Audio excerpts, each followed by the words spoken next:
প্রিয় ভাইরা, যে টপিকটি নিয়ে আমি আপনাদের সামনে আজকে কথা বলতে চাই, টপিকটি অনেক গুরুত্বপূর্ণ।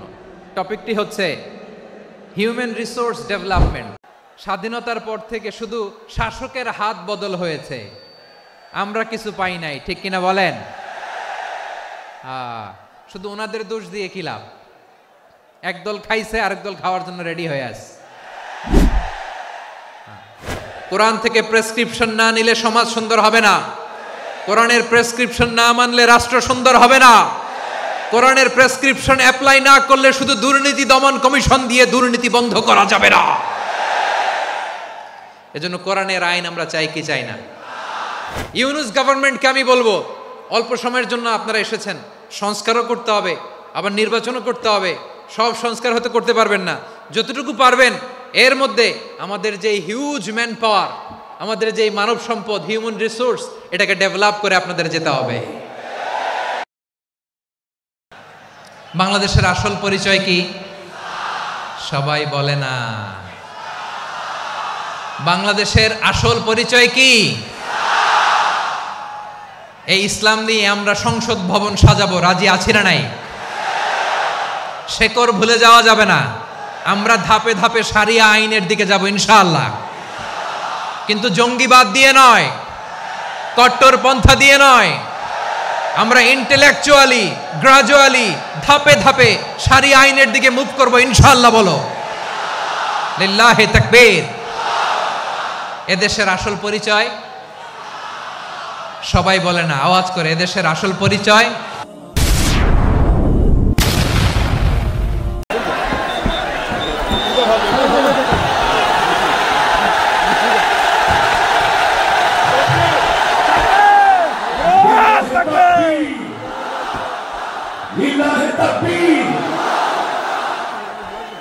মিজান ভাইয়ের আগমন, শুভেচ্ছা, স্বাগতম। প্রিয় ভাইরা, যে টপিকটি নিয়ে আমি আপনাদের সামনে আজকে কথা বলতে চাই, টপিকটি অনেক গুরুত্বপূর্ণ। টপিকটি হচ্ছে হিউম্যান রিসোর্স ডেভেলপমেন্ট, মানব সম্পদ উন্নয়ন। কারণ আল্লাহ তাআলা আমাদের যা দেখ আর না দেখ এটা দিছে। মানুষ আর মানুষ, 18 কোটি মানুষ, ঠিক কিনা? এই 18 কোটির জনসংখ্যার দেশে বসবাস করে আমরা খুশি না বেজার? খুশি হইতে হবে, বেজার হইেন না। জাপানের খবর জানেন? তাদের গ্রোথ রেট নিচের দিকে, উল্টো। জনসংখ্যা নাই, বাচ্চা নিলে, সন্তান নিলে গভর্নমেন্ট তাদের টাকা দেয়। আমাদেরকে আল্লাহ তাআলা দয়া করে, মায়া করে এই সম্পদটা দিয়েছেন। এই মানব সম্পদকে যেন আমরা কাজে লাগাই ইনশাআল্লাহ। পড়েন সবাই। হিউম্যান রিসোর্স ডেভেলপমেন্ট অনেক জনগুরুত্বপূর্ণ বিষয়, খুব সেন্সিটিভ বিষয়, বুঝতে হবে। যশোরের স্মার্ট ছেলেরা, এই যে আমি যাদেরকে দেখতে পাচ্ছি, all are the Gen Z of Jessore. যারা জেন জি, ওরা স্মার্ট, ওরা ইশারা ইঙ্গিতে কাজ করে। এই যে পুরো গদি উল্টায় দিছে, ঠিক কিনা? 24-এর ছাত্র নাগরিক অভ্যুত্থান আমাদের দেখিয়ে দিচ্ছে কিভাবে চোখের ইশারায় গদি উল্টে দিতে হয়। তো এই জেনজিদের নিয়ে বসেছে, ওরা তো স্মার্ট, ওরা ডিস্টার্ব করবে না। মেহরবানি করে আমার সাথে কানেক্ট করো, 1 to 1, brain to brain, eye to eye contact করো আমার সাথে। তাকাও, কষ্ট হলো আমার দিকে তাকাও, আওয়াজ করা যাবে না, আমার দিকে তাকাও। প্রিয় ভাইয়েরা, হিউম্যান রিসোর্স ডেভেলপমেন্টের ব্যাপারে কিছু কথা বলবো। এই যে আমাদের বিশাল জনসংখ্যা, এই জনসংখ্যাকে কি করে জনসম্পদে রূপান্তরিত করা যায় এ ব্যাপারে কথা বলবো। আমি সূরাতু বনী ইসরাইলের 70 নম্বর আয়াত তেলাওয়াত করেছি। এই আয়াতের আলোকে কিছু কথা আমি আপনাদের সামনে বলবো। আল্লাহ তাআলা ইরশাদ করছেন, ওয়ালাকাদ কাররামনা বনী আদম ওয়া হামালনাহুম ফিল বাররি ওয়াল বাহরি ওয়া রাযাকনাহুম মিনাত তাইয়্যিবাত ওয়া ফাদ্দালনাহুম আলা কাসীরিম মিম্মান খালাকনা তাফদীলা। পড়েন আল্লাহু আকবার।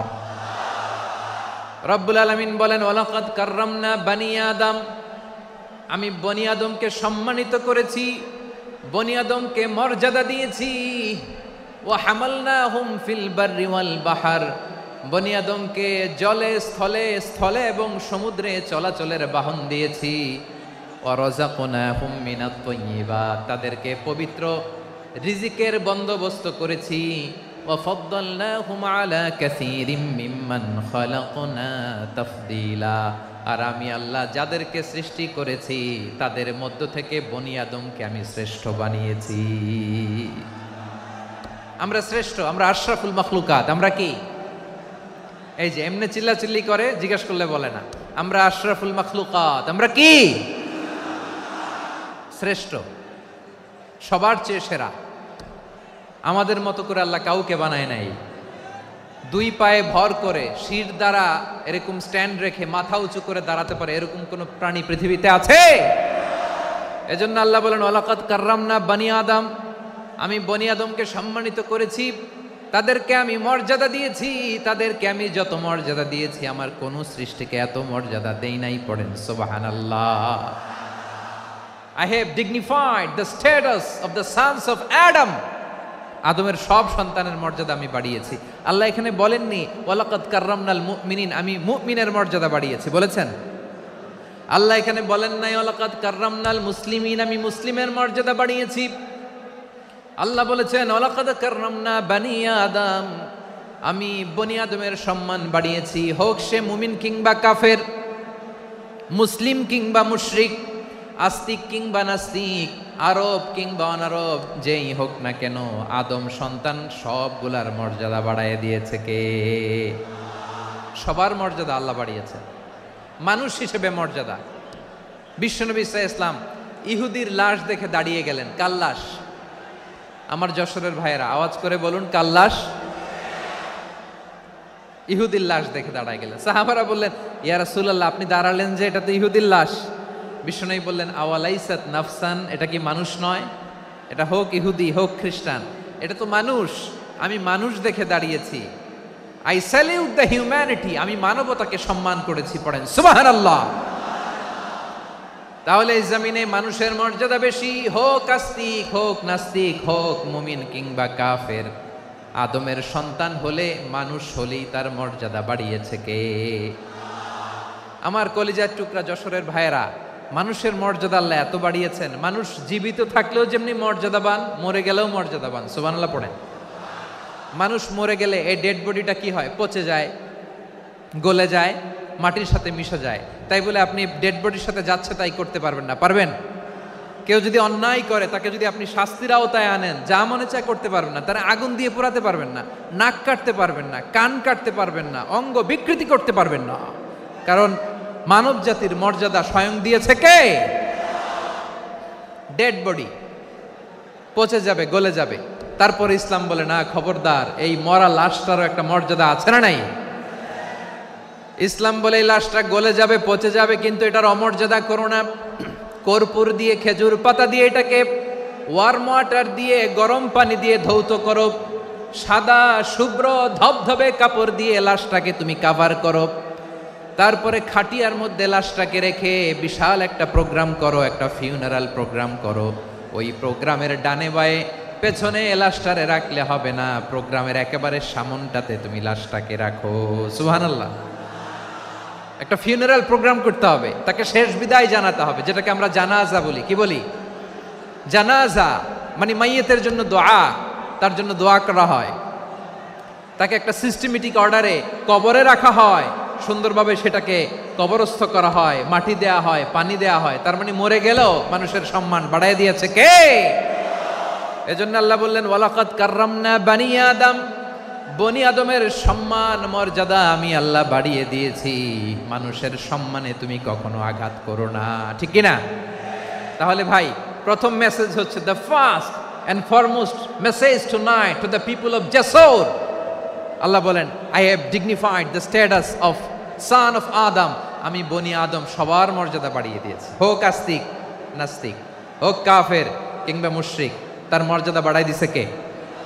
যখন বন্যা হয় আমরা ত্রাণ নিয়ে যাই, আমরা শুধু মুসলমানদেরকে ত্রাণ দেই নাকি? হ্যাঁ, আমরা মুসলমানকেও দেই, অমুসলমানকেও দেই, হিন্দুকেও দেই, বৌদ্ধকেও দেই। যেখানেই মানবতা বিপন্ন সেখানে ইসলামের হেল্পিং হ্যান্ড আছে না নাই? সুবহানাল্লাহ। কি দিন আমরা পেয়েছি, কি বিধান আমরা পেয়েছি। ওয়ালাকাদ কাররামনা বানি আদম, আমি বনি আদমকে সম্মানিত করেছি।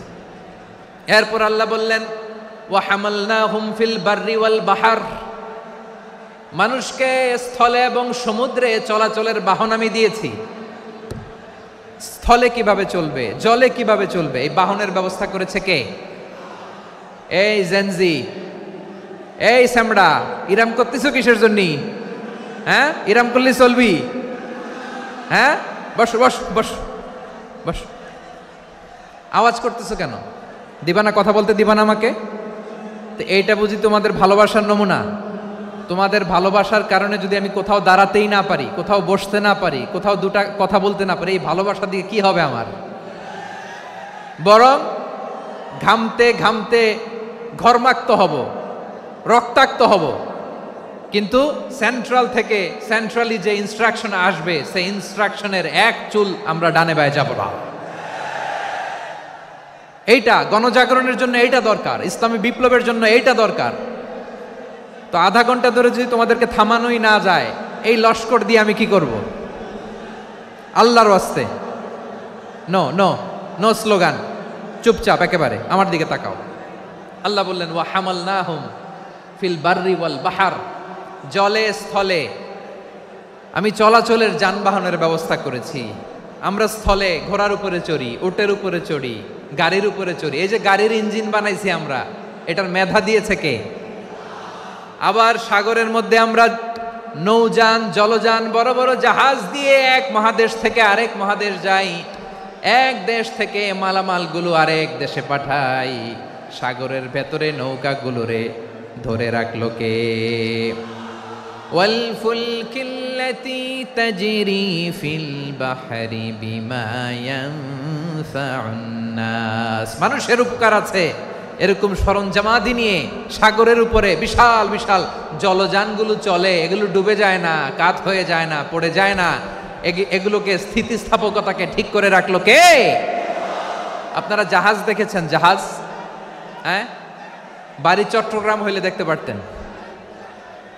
দেখছেন?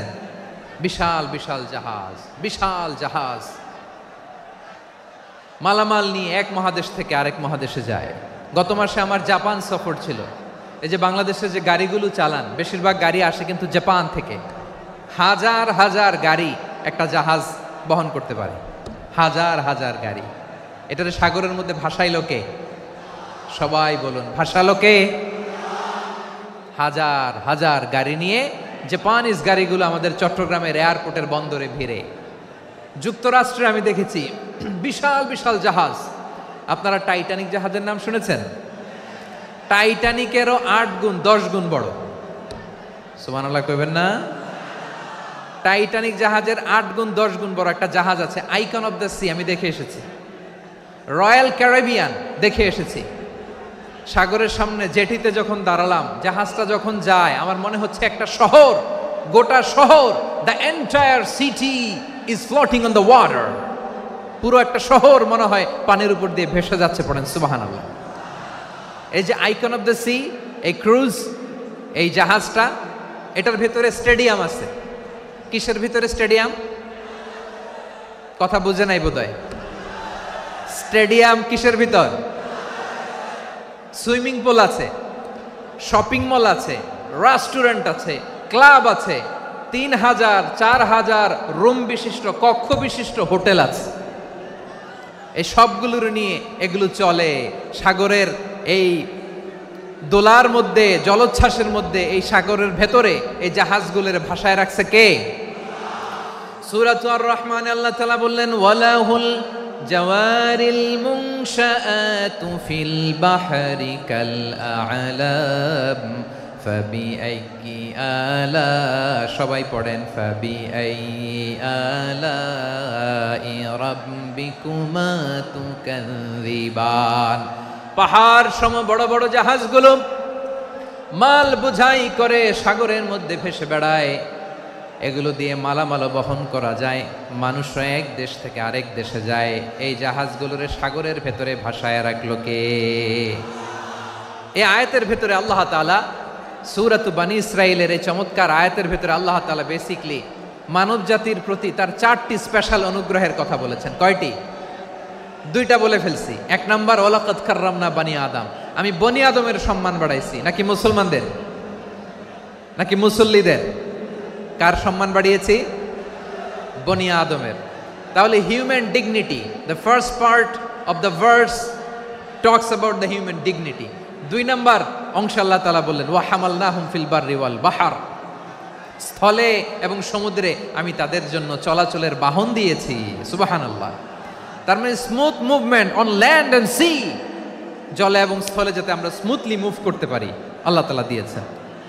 3 নম্বর আল্লাহ তাআলা বললেন ওয়া রাযাকনাহুম মিনাত তাইয়্যিবাত, মানুষের জন্য আমি পবিত্র রিজিকের ব্যবস্থা করেছি। জলে এবং স্থলে যত প্রাণী আছে সবগুলা প্রাণীকে রিজিক দেয় কে? আমাদেরকে রিজিক দেয় কে?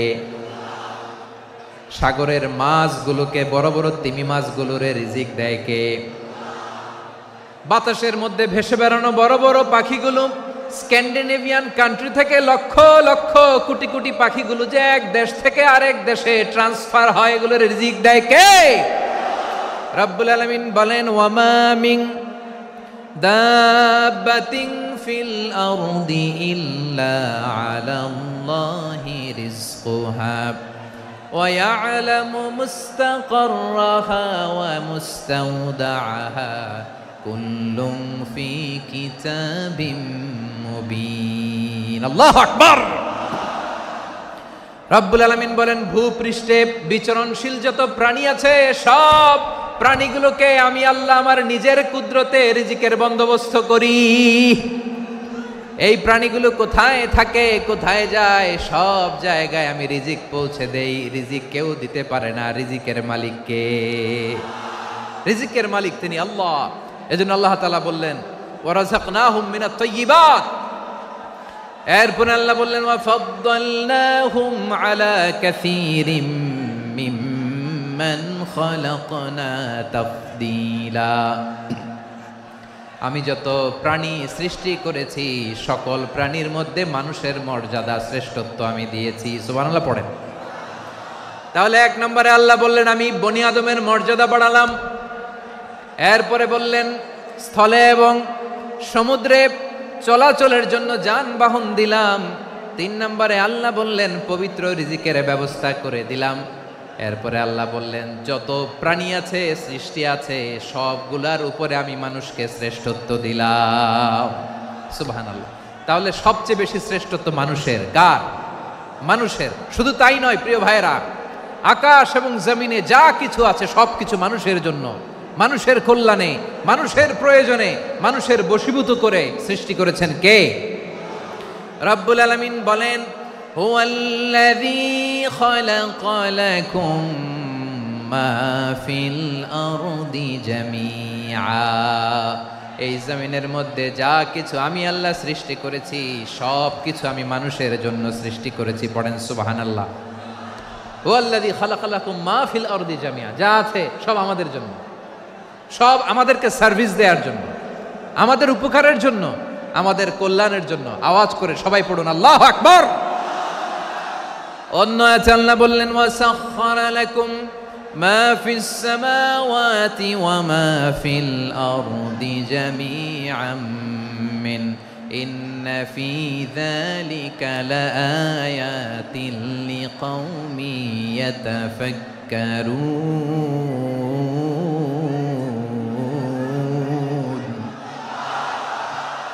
প্রথমে আয়াতে আল্লাহ বললেন জমিনে যা আছে সব তোমাদের কল্যাণে আমি সৃষ্টি করলাম। এরপরে আল্লাহ বললেন আকাশেও যা আছে সব তোমাদের জন্য সৃষ্টি করলাম, তোমাদের অনুগত বানায় দিলাম। পড়েন সুবহানাল্লাহ। মানুষের কি ব্রেইন দেখেন, মানুষ জমিন ছেড়ে আকাশে চলে যায়। পাখি দেখে মানুষের শখ হলো পাখি যেহেতু উঠতে পারে আমরাও পারবো। অরবিল রাইট, উইলবার রাইট, 2 ভাই মিলে আঁকাঝোঁকা করতে করতে করতে করতে প্লেন বানায় ফেললো। কোন সুবহানাল্লাহ। এখন পাখিও ওরে, আমরাও ওরি। এরপরেই মানুষের কৌতূহল থামে না এখানে। মানুষ চলে গিয়েছে চাঁদে। কোথায় গেছে? এখন কিন্তু চাঁদে জমি বিক্রি হয় জানেন। পৃথিবী নিয়ে মারামারি শেষ, রাশিয়া আমেরিকা এখন ধরছে চাঁদ আর মঙ্গল গ্রহ। এখন চাঁদে জমি বিক্রি হয়, মঙ্গলে জমি বিক্রি হয়। এই চাঁদ, মঙ্গল, বৃহস্পতি, শনি সব আল্লাহ তাআলা আমাদের জন্য বানিয়েছেন। সুবহানাল্লাহ পড়েন। মানুষ সাগরের উপরে চড়ে, শূন্যে ভেসে বেড়ায়, পাহাড় কেটে সুড়ঙ্গ বানায়, টানেল বানায়। মানুষ ব্রডব্যান্ডের লাইন নিয়ে যায় সাগরের ভেতর দিয়ে, এক দেশ থেকে আরেক দেশে, এক মহাদেশ থেকে আরেক মহাদেশে। সুবহানাল্লাহ পড়েন। তার মানে গোটা বিশ্বের সব কিছুর উপরে control, superiority over all creatures, সব কিছুর উপর কন্ট্রোল, মনিটরিং, নিয়ন্ত্রণ, এটা প্রতিষ্ঠা করে দিয়েছে কে? এজন্যই মানুষের শ্রেষ্ঠত্ব। ওয়ালাকাদ কাররামনা বানি আদম, আমি বনি আদমের সম্মান বাড়িয়েছি, মর্যাদা আমি বাড়িয়ে দিয়েছি এই কারণে, কারণ মানুষ সব কিছুর উপর নিয়ন্ত্রণ নিতে পারে। মানুষকে নিয়ে এই কোরআনের সব আলোচনা, মানুষকে নিয়ে এই কোরআনের সব। তাই কোরআনের কেন্দ্রীয় আলোচ্য বিষয় হচ্ছে মানুষ। কোরআনের কেন্দ্রীয় আলোচ্য বিষয় কি? যশোরের ভাইয়েরা বুঝে থাকলে সবাই বলবেন, কোরআনের কেন্দ্রীয় আলোচ্য বিষয় কি? এই যে আমি মূল আলোচনায় যাচ্ছি এখন। কেন মানুষ কোরআনের কেন্দ্রীয় আলোচ্য বিষয়? যশোর, আওয়াজ করে বলো, কোরআনের কেন্দ্রীয় আলোচ্য বিষয় কি? মানুষ। এই মানুষ কোরআনের কেন্দ্রীয় আলোচ্য বিষয়। মানুষকে আল্লাহ স্বাধীনতা দিয়েছেন। ফামান শাআ ফালইউমিন ওয়া মান শাআ ফালইয়াকফুর। চাইলে মুমিন হতে পারো, চাইলে কাফের হতে পারো, তোমার ইচ্ছা। তবে জেনে রাখো, মুমিন হলে পাবা জান্নাত, কাফির হলে পাবা জাহান্নাম। নাও দ্য ডিসিশন ইজ ইয়ার্স। সিদ্ধান্ত তোমার, জান্নাতে যাবা না জাহান্নামে যাবা। যশোরের ভাইয়ের আওয়াজ করে বলুন, কই যেতে চান, জান্নাতে না জাহান্নামে? ডান দিকে না বাম দিকে? ডানপন্থী না বামপন্থী? চিল্লা চিল্লি না চুপচাপ? চুপচাপ কয়ে আবার চিল্লাচিল্লি শুরু করে দিচ্ছে। মাশাআল্লাহ, গুরুত্বপূর্ণ কথা বাকি আছে, আমাকে সহযোগিতা করতে হবে। মাশাআল্লাহ, এই তো ঠান্ডা হয়েছে। হ্যাঁ, ঠিক আছে, ঠিক আছে, ঠিক আছে। মানুষকে আল্লাহ এত স্বাধীনতা দিয়েছেন, মানুষ চাইলে অনেক ভালো হইতে পারে। ভালোর রাস্তাও খোলা, খারাপ হওয়ার রাস্তাও খোলা। ভালো হইলে মানুষ অনেক ভালো, খারাপ হইলে অনেক খারাপ। ভালো হইলে সবচেয়ে ভালো, খারাপ হইলে সবচেয়ে খারাপ। এজন্য সিদ্ধান্ত আপনাকে নিতে হবে। আল্লাহ তাআলা বলছেন, লাকাদ খালাকনাল ইনসানা ফি আহসানি তাকওয়িম সুম্মা রাদাদনাহু আসফালা সাফিলিন। আমি মানুষকে অনেক সুন্দর অবয়বে, সুন্দর আকৃতিতে সৃষ্টি করেছি। তার শুধু চেহারার ডিজাইনটাই সুন্দর নয়, তার ব্রেনটা বড্ড সুন্দর, তার মানসিকতা বড্ড সুন্দর, তার সৃজনশীলতা বড্ড সুন্দর। পড়েন সুবহানাল্লাহ। আমাদের চেহারা, অবয়ব, ডিজাইন যে সুন্দর তা না, আমাদের ব্রেনটা অনেক সফিস্টিকেটেড ব্রেন, অনেক সফিস্টিকেটেড। এই 1.5 কেজি ব্রেন ইউজ করে মানুষ গোটা বিশ্বে সভ্যতা বিনির্মাণ করেছে, ঠিক কিনা? এই ব্রেন আল্লাহ তাআলা আমাকে দিয়েছে। এটারে কাজে লাগালে, আপনার 6 সেন্স কাজে লাগালে আপনি অনন্য মানুষ হয়ে উঠবেন, মহামানবে রূপান্তরিত হবেন। মানুষ হতে পারে, চাইলেই মহামানব হতে পারে। আবার যদি মানুষ চায়, খারাপও হতে পারে। আল্লাহ বললেন শুধু ভালোই না, ভালো হতে চাইলে অনেক ভালো তুমি হতে পারো, আবার খারাপ হতে চাইলে অনেক খারাপ তুমি হতে পারো। সুম্মা রাদাদনাহু আসফালা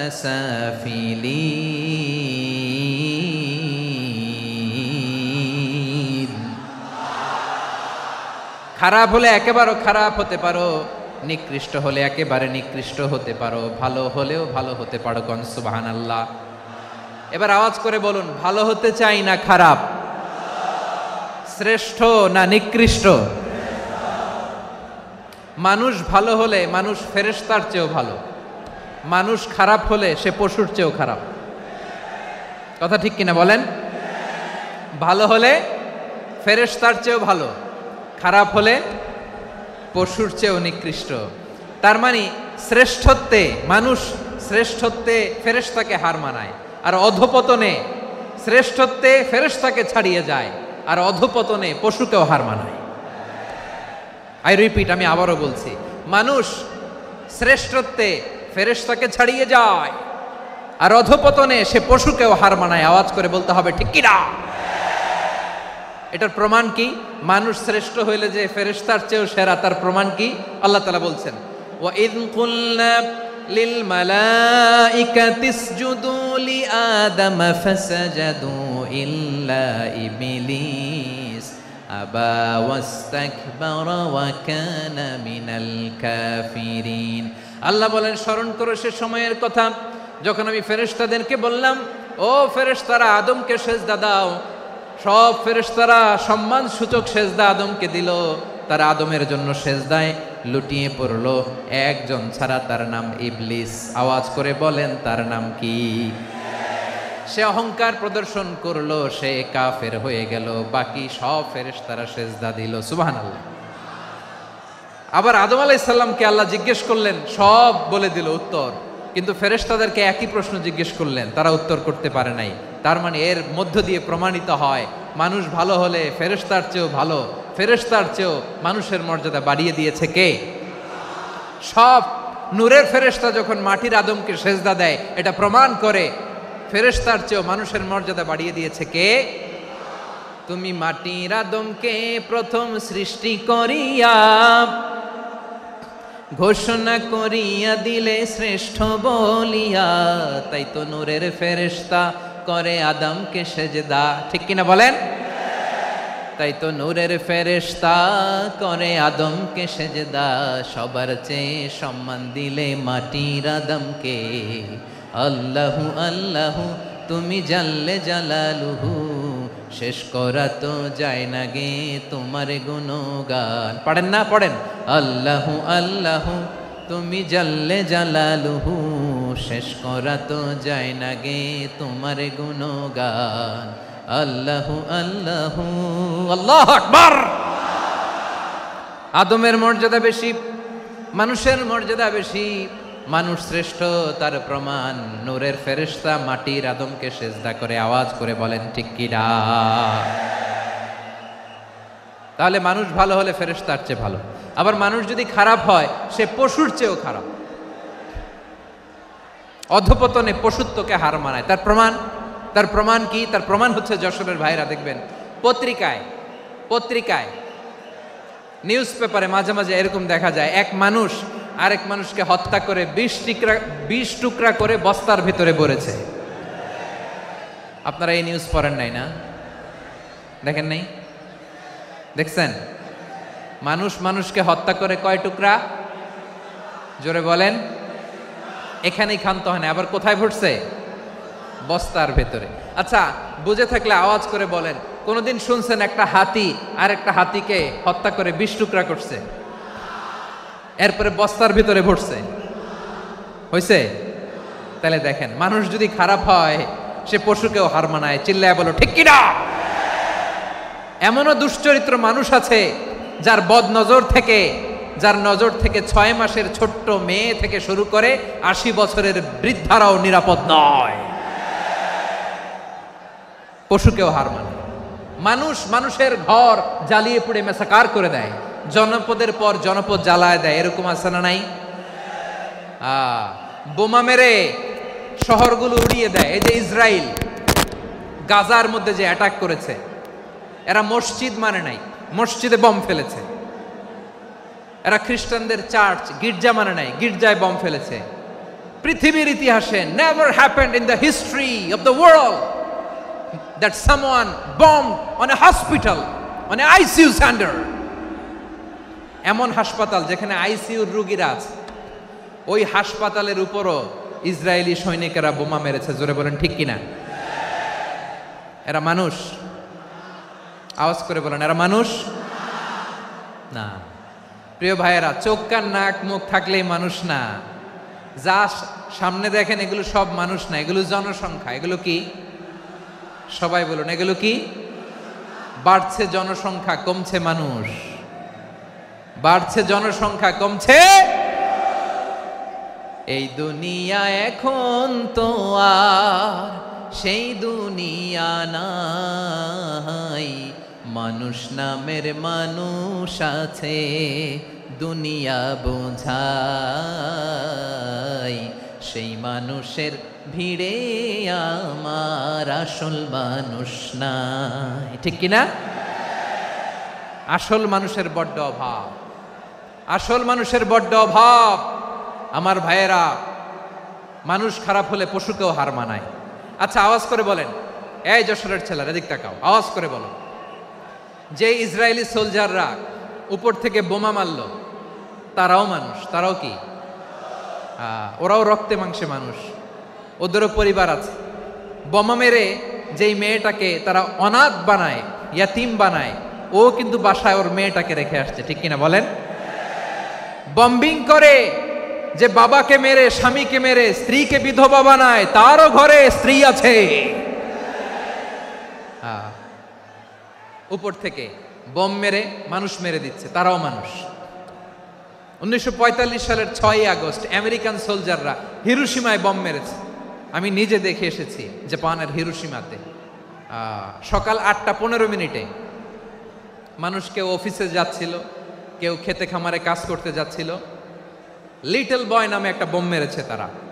এই বোমের আঘাতে, পারমাণবিক এই বোমার রেডিয়েশনে আঘাতে, বোম ব্লাস্ট হওয়ার পরে মুহূর্তের মধ্যে 1,40,000 নাই।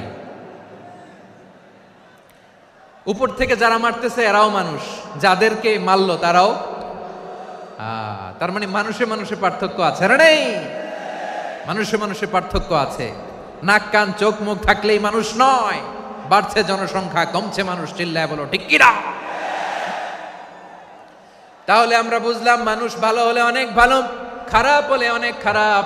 ও আমার কলিজার টুকরা যশোরের ভাইয়েরা, আসুন না 3 দিন ব্যাপী এই তাফসিরুল কোরআনের ঐতিহাসিক প্রোগ্রাম থেকে আমরা সিদ্ধান্ত নেই, আমরা ভালো মানুষ হব নাকি খারাপ মানুষ হব। কলিজা থেকে, প্রাণ থেকে আওয়াজ করে সবাই বলুন, ভালো মানুষ নাকি খারাপ মানুষ? ভালো মানুষ হইতে হবে। ভালো মানুষ যারা জগৎটাকে এনলাইটেন করবে, যারা এনলাইটেন করবে, যারা সত্যের বীর সেনানী হয়ে দাঁড়াবে, যারা সত্যের পক্ষে কথা বলবে, যারা জালিমের মসনদকে ভেঙে খান খান করে দেবে, এরকম হওয়ার দরকার আছে না নাই? এরকম ভালো মানুষ আমরা হতে চাই কি চাই না? মানুষকে যত্ন নিলে মানুষ যে কত ভালো হয় আপনি কল্পনাও করতে পারবেন না।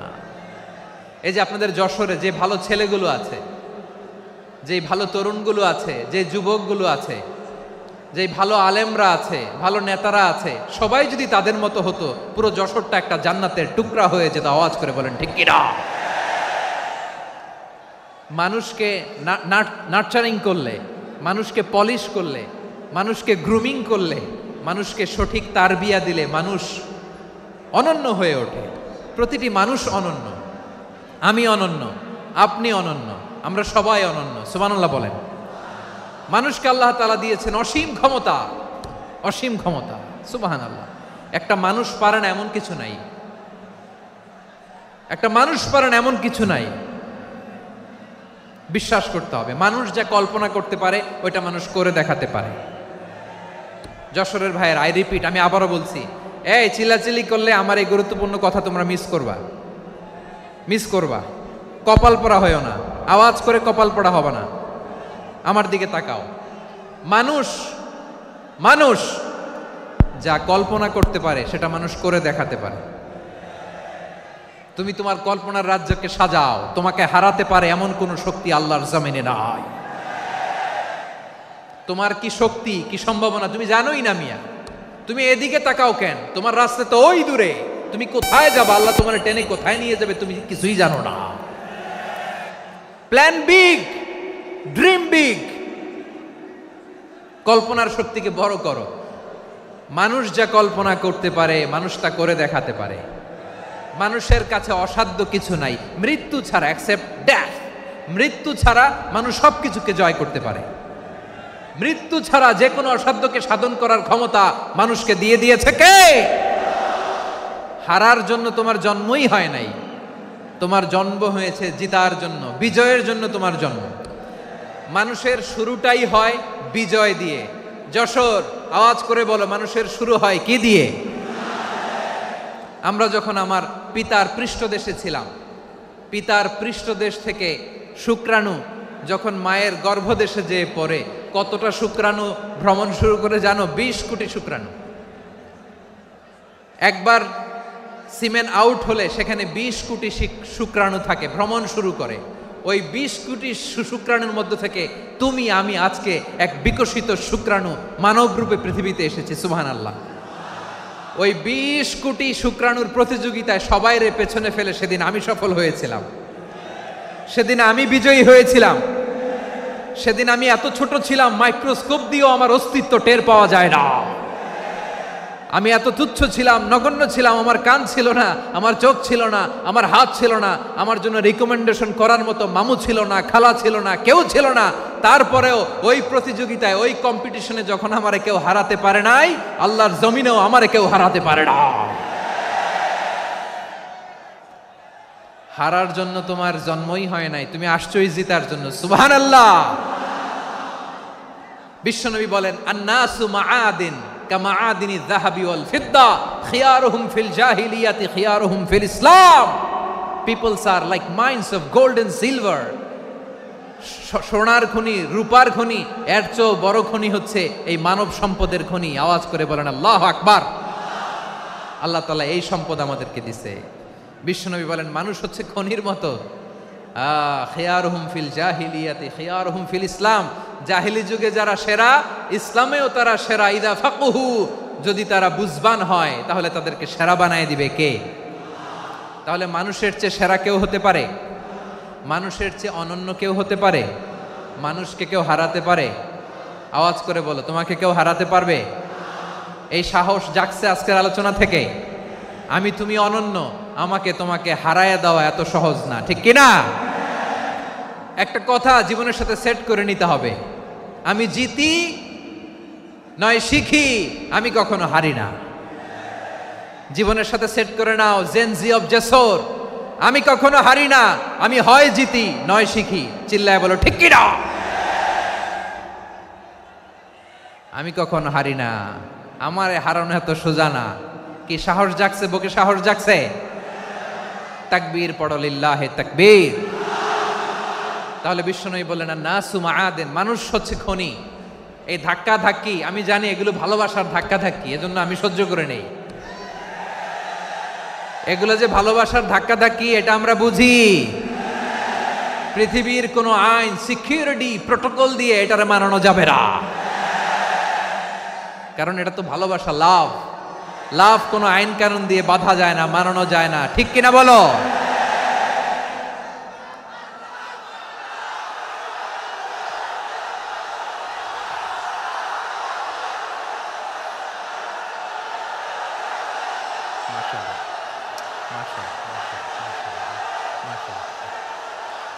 ঠিক আছে, বসুন বসুন বসুন।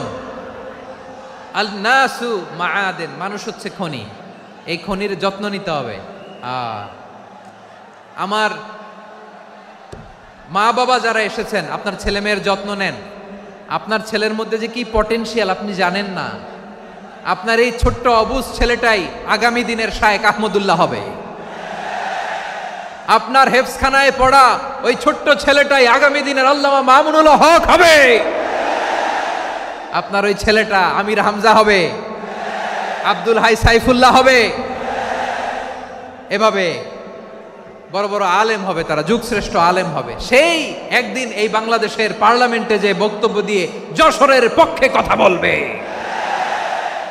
আপনি জানেন না, কাউকে ছোট করবেন না আপনি, ওর কনফিডেন্স আপনি কমাবেন না, আপনি কমাতে পারেন না।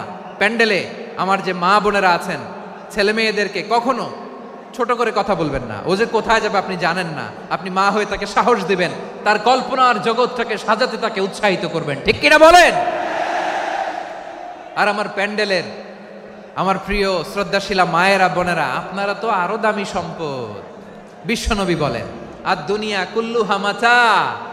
আল্লাহ আল্লাহ আল্লাহ, বিশ্বনবীর কথার ওজন দেখেন। আর দুনিয়া কুল্লুহা মাতা ওয়া খায়রু মাতা'আদ দুনিয়াল মারআতুস সালিহা। বিশ্বনবী বলেন, দুনিয়ায় যা দেখো সব আল্লাহর দেওয়া অ্যাসেট, মানে সম্পদ। আর এত অ্যাসেটের ভিড়ে সবচাইতে শ্রেষ্ঠ সম্পদ হচ্ছে নেককার নারী। সুবহানাল্লাহ। ভাইয়েরা বোনের সাথে খারাপ আচরণ করো না, সন্তান মায়ের সাথে খারাপ আচরণ করো না। আমাদের মায়েরা আমাদের asset, they are our priceless asset. কারণ এই মায়েদের পেটে এসেছে আল্লাহর ওলিরা, এই মায়েদের পেটে এসেছে খান জাহান আলী, এই মায়ের পেটে এসেছে শাহজালাল ইয়ামানি, এই মায়ের পেটে এসেছে আল্লাহর সব নবীরা। নাকি নবীরা আকাশ থেকে ধপ করে জমিনে নেমে আসছে? মায়ের পেটে আসছে। এই মায়ের পেটগুলো খনি। আমার সম্মানিতা মায়েরা বোনেরা, নিজেকে ইসলাম দিয়ে সাজান, নিজেকে ইসলাম দিয়ে সাজান, নিজেকে পবিত্র রাখুন, নিজের আব্রু ইমান ইজ্জতের হেফাজত করুন, কোরআন পড়ুন, সুন্নাহ পড়ুন। আপনি জানেন না আপনার গর্ভে কে আসছে, কোন ক্ষণজন্মা পুরুষকে আল্লাহ তাআলা আপনার গর্ভে পাঠাবে আপনি জানেন না। মায়েরা নিজেদেরকে পবিত্র রাখুন, ইসলাম চর্চা করুন, কোরআন চর্চা করুন, নৈতিকতা দিয়ে নিজেকে সাজান। যশোরের জেনজি নিজেদেরকে প্রস্তুত রাখো আগামীর বাংলাদেশের জন্য। নৈতিকতা, মোরালিটি, ভ্যালিউজ দিয়ে নিজেকে সাজাও, ইসলাম দিয়ে নিজেকে সাজাও, কারণ আগামীর বাংলাদেশ ইসলামের বাংলাদেশ। বাংলাদেশের আসল পরিচয় ইসলাম। বাংলাদেশের আসল পরিচয় কি? সবাই বলে না। বাংলাদেশের আসল পরিচয় কি? এই ইসলাম নিয়ে আমরা সংসদ ভবন সাজাবো, রাজি আছি না নাই? শেকড় ভুলে যাওয়া যাবে না। আমরা ধাপে ধাপে শারিয়া আইনের দিকে যাব ইনশাআল্লাহ, কিন্তু জঙ্গিবাদ দিয়ে নয়, কট্টরপন্থা দিয়ে নয়। আমরা ইন্টেলেকচুয়ালি, গ্রাজুয়ালি, ধাপে ধাপে শারিয়া আইনের দিকে মুভ করব ইনশাআল্লাহ। বলো লিল্লাহি তাকবীর। এদেশের আসল পরিচয় সবাই বলে না, আওয়াজ করে, এদেশের আসল পরিচয়।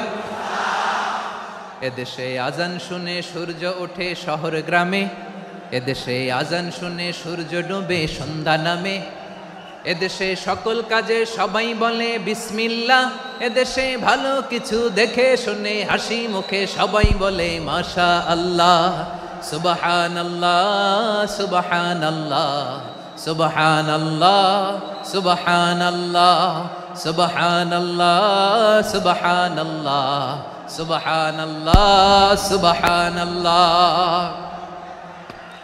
ও নবীন তরুণ তোমার কিসের এত ভয়, জেনে রেখো বাংলাদেশের আসল পরিচয়। বাংলাদেশের আসল পরিচয় ইসলাম। আওয়াজ তুলে বলো, আসল পরিচয় কি? এদেশে পরস্পরে দেখা হলে দেয় সালাম, এদেশে আমজনতার হৃদয় জুড়ে পাক্কালাম, ঠিক কি না? এদেশে বিপদ এলে সর্বজনে সর্বক্ষণে দোয়া পড়ে ইন্না লিল্লাহ সুবহানাল্লাহ সুবহানাল্লাহ সুবহানাল্লাহ সুবহানাল্লাহ। এদেশে আজান শুনে সূর্য ওঠে শহর গ্রামে, এদেশে আজান শুনে সূর্য ডুবে সন্ধ্যা নামে, এদেশে সকল কাজে সবাই বলে বিসমিল্লাহ, এদেশে ভালো কিছু দেখে শুনে হাসি মুখে সবাই বলে মাশা আল্লাহ সুবহানাল্লাহ। আওয়াজ করে সুবহানাল্লাহ সুবহানাল্লাহ সুবহানাল্লাহ সুবহানাল্লাহ। সবাই একসাথে সুবহানাল্লাহ সুবহানাল্লাহ সুবহানাল্লাহ সুবহানাল্লাহ। এদেশের আসল পরিচয় কি? আওয়াজ করে বলতে ভয় লাগে। এদেশের আসল পরিচয় কি? ইসলাম দিয়ে আমাদের সংসদ ভবন চলুক, আমরা চাই কি চাই না?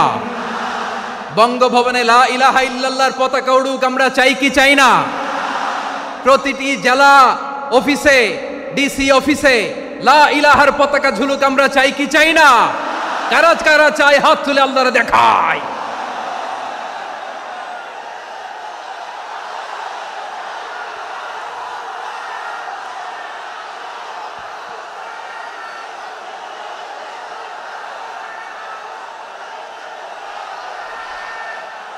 মাশাআল্লাহ মাশাআল্লাহ মাশাআল্লাহ মাশাআল্লাহ।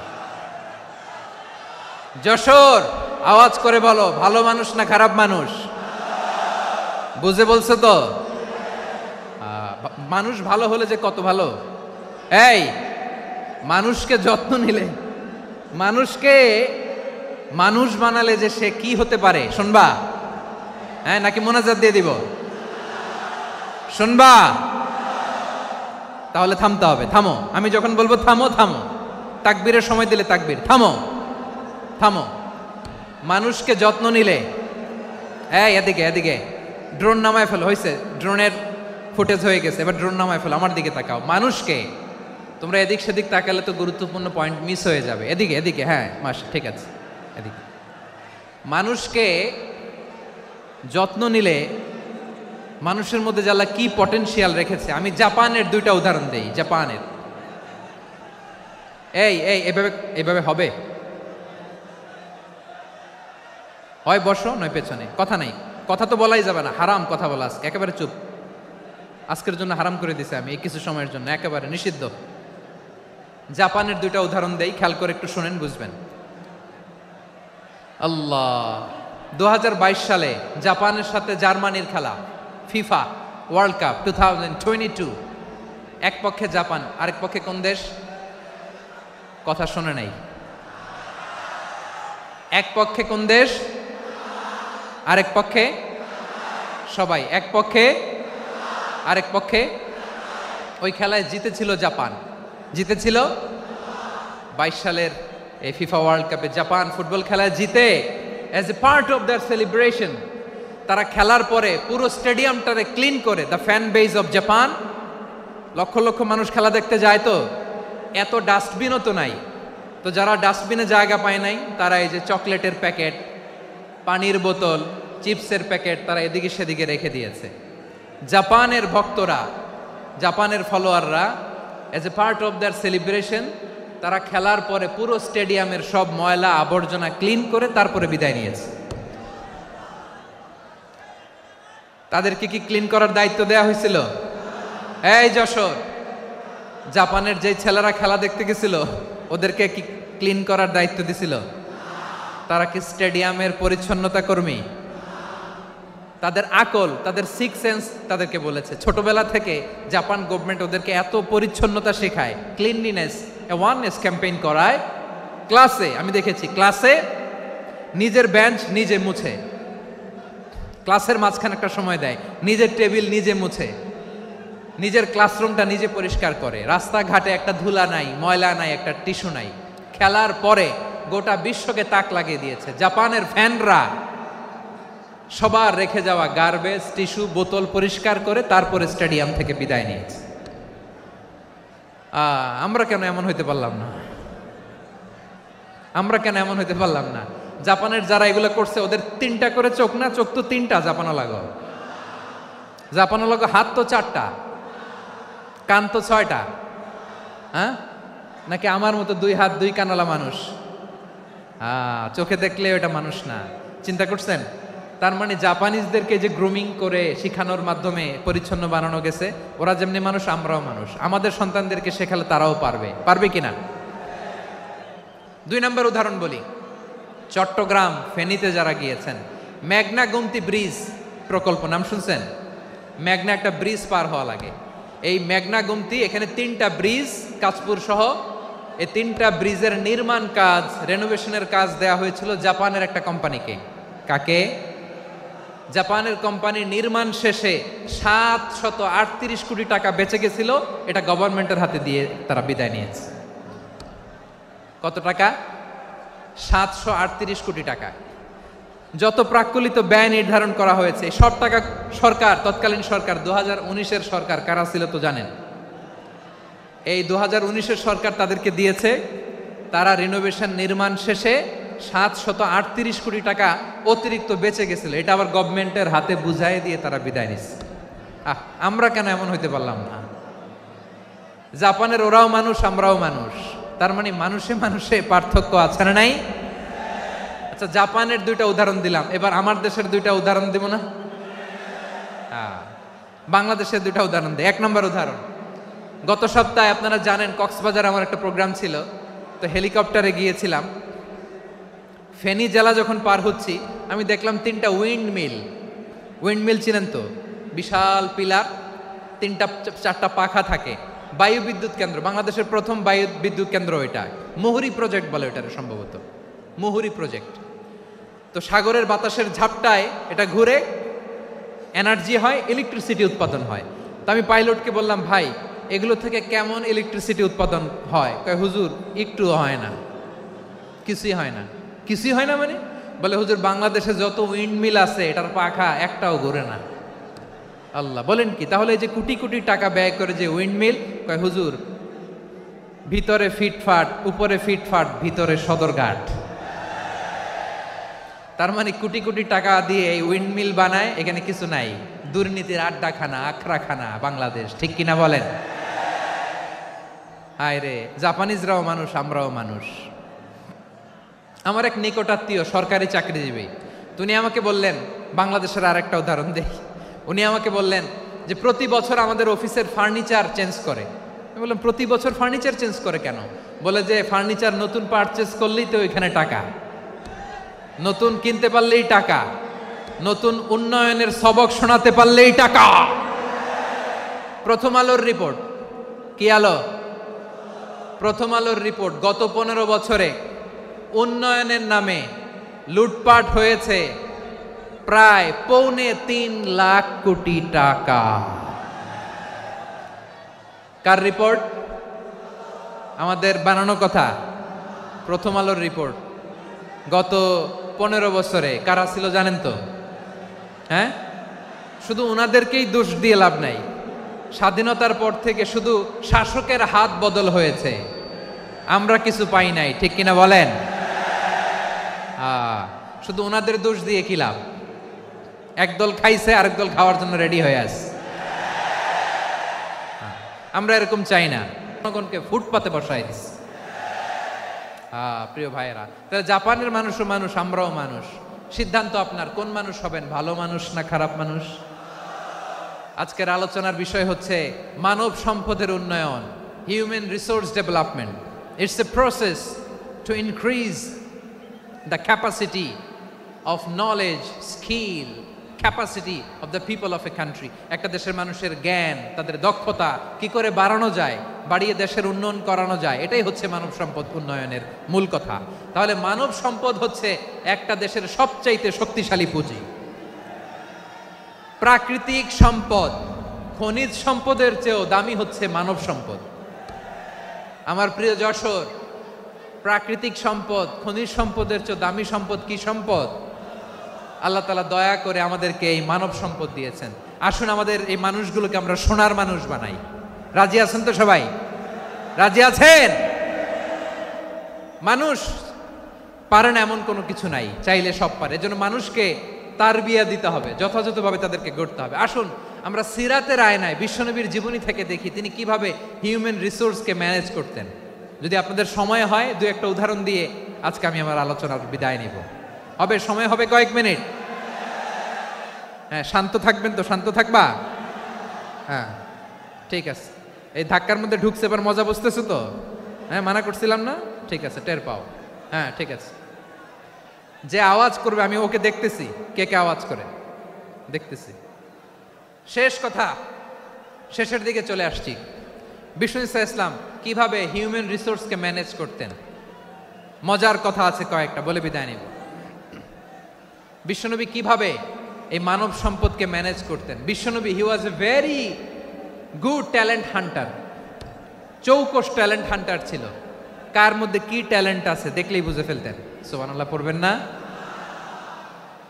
কি নবী আমরা পেয়েছি!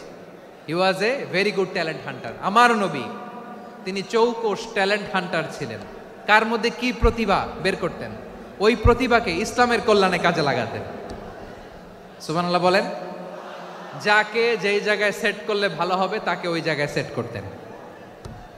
কয়েকজন সাহাবীর জীবনী শোনাই। আবু মাহজুরা রাদিয়াল্লাহু তাআলা আনহু, মক্কার মুয়াজ্জিন, আগে ছিল মুশরিক, পরে হয়েছে মুমিন। উনি কিভাবে মুমিন হইলেন এই ঘটনাটা একটু আপনাদের শোনাতে চাই। তা আপনাদের তো সময় নাই হাতে। হ্যাঁ, সময় আছে? এই জেনজি শেষ করে দিল আজকের প্রোগ্রামটা। 1 ঘন্টা ধাক্কা ধাক্কি করে কেমনে দাঁড়ায় আছে আমি বুঝলাম না।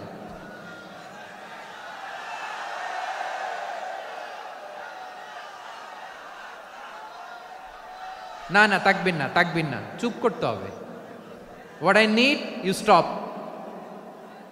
জাস্ট শাট আপ, চুপ। হ্যাঁ, ঠিক আছে, এভাবে। আবু মাহজুরা রাদিয়াল্লাহু তাআলা আনহু কিভাবে মুসলিম হলেন, আওয়াজ করে শুনেন। হুনাইনের যুদ্ধ, 8ম হিজরি। বিষ্ণু ইসলাম হুনাইনের যুদ্ধ শেষে ফিরতেছেন। পথিমধ্যে বেলাল রাদিয়াল্লাহু তাআলা আনহু এই যে আবার কথা, আই রে আল্লাহ রে, এখানে ধাক্কা ধাক্কি কেন? চলে যাও, পেছনে যাও, যাও পেছনে যাও। কি আজীব তামাশা! যেখানে যায় এখানে ধাক্কা ধাক্কি, মারামারি, গায়ের উপরে কাঁধের উপরে শাউটিং। অনেক গুরুত্বপূর্ণ কথা পয়েন্ট করে নিয়ে আসে যে বলবো, এই শাউট করার কারণে প্রোগ্রামটাই নষ্ট করে দেয়। আসছে আমার ভালোবাসা দেখাইতে, প্রোগ্রামটাই শেষ করে দিয়ে চলে যায়। স্টপ। আবার কথা বল, স্টপ। হুনাইনের যুদ্ধে অষ্টম হিজরি, কত হিজরি? সবাই বলেন না একটু, কত হিজরি? অষ্টম হিজরিতে হুনাইনের যুদ্ধে রাসূল সাল্লাল্লাহু আলাইহি ওয়াসাল্লাম ফিরে আসতেছেন মদিনায়। পথিমধ্যে বেলাল রাদিয়াল্লাহু তাআলা আনহু আজান দিচ্ছেন। কি দিচ্ছেন? তো পাশে ছিল মুশরিকদের একটা পল্লী, কিছু মুশরিক তরুণ, কিছু অমুসলিম কিশোর, তারা আজানকে ব্যঙ্গ করতেছে। আমাদের বাংলায় মুখ ভেঙ্গানো বলে আর কি। বেলাল রাদিয়াল্লাহু তাআলা আনহু আজান দিচ্ছেন, ওই বাচ্চাগুলো মুশরিক, তো ওরা আজানকে ব্যঙ্গ করতেছে, বিকৃতি করে ওরাও আজান দিচ্ছে। উদ্দেশ্য হচ্ছে আজানকে নিয়ে ঠাট্টা করা। উদ্দেশ্য কি? ঠাট্টা করা। ব্যাপারটা মনে কষ্ট পাওয়ার মতো ব্যাপার না? কিন্তু বিশ্বনবী ওইখানে দেখেন কি খুঁজলেন। বিশ্বনবী খেয়াল করলেন অমুসলিম কিশোরদের মধ্য থেকে একটা কিশোরের গলাটা বড় দরাজ গলা, কণ্ঠটা বড় সুন্দর। খেয়াল করে দেখলেন যে কিছু কিশোর বেলালের আজানকে ব্যঙ্গ করে, বিকৃতি করে, কিন্তু একজনের কণ্ঠ দেখতে পাচ্ছেন না এত দূরে, কিন্তু কণ্ঠটা বড় সুন্দর, দরাজ গলা। বিশ্বনবী সাহাবীদেরকে বললেন, ধরো এগুলারে, ধরো। সবগুলারে ধরে বিশ্বনবীর সামনে আনা হলো। ওরা হাঁটু গেড়ে বসলো। বিশ্বনবী বললেন, তোমাদের মধ্যে কে যেন ব্যঙ্গ করে আজান দিচ্ছিল, তার গলাটা বড় উঁচু, গলার বেসটা বড় মজবুত, মেলোডিয়াস, সুমধুর কণ্ঠ। কে? আবু মাহজুরা বলে, আমার বন্ধুরা সবাই আমার দিকে আঙ্গুল দেখায়, আমি পড়ে গেছি বিপদে। রাসূল সাল্লাল্লাহু আলাইহি ওয়াসাল্লাম বাকি অমুসলিম তরুণদেরকে ছেড়ে দিলেন, বললেন তোমরা যাও। এবার আবু মাহজুরারে পাইছে। আবু মাহজুরার চুলের মধ্যে হাত দিলেন বিশ্বনবী, মাথায় হাত দিয়ে বললেন, এবার আজান দাও দেখি। আবু মাহজুরা বলে, আমি তো আজান দিতে জানি না, কারণ আমি তো বেলালেরটা শুইনা দিছি, আমার তো মুখস্থ নাই, আমি তো আজান দিতে জানি না। বিশ্বনবী বললেন, জানো না? তাহলে আসো, আমি তোমারে শিখাই দেই। সুবহানাল্লাহ পড়েন। আবু মাহজুরা হাঁটু গেড়ে বসে, বিশ্বনবীর মোবারক হাত আবু মাহজুরার চুলের মধ্যে। বিশ্বনবী আজানের মুআল্লিম আবু মাহজুরাকে বলতেছে, ঠিক আছে তোমারে শিখাই দিচ্ছি, আমি যা যা বলবো আমার সাথে সাথে বলো, পারবা? আবু মাহজুরা বলে, পারবো। বিশ্বনবী আজান দিচ্ছেন, মাথায় হাত দিয়ে আল্লাহু আকবার, আল্লাহু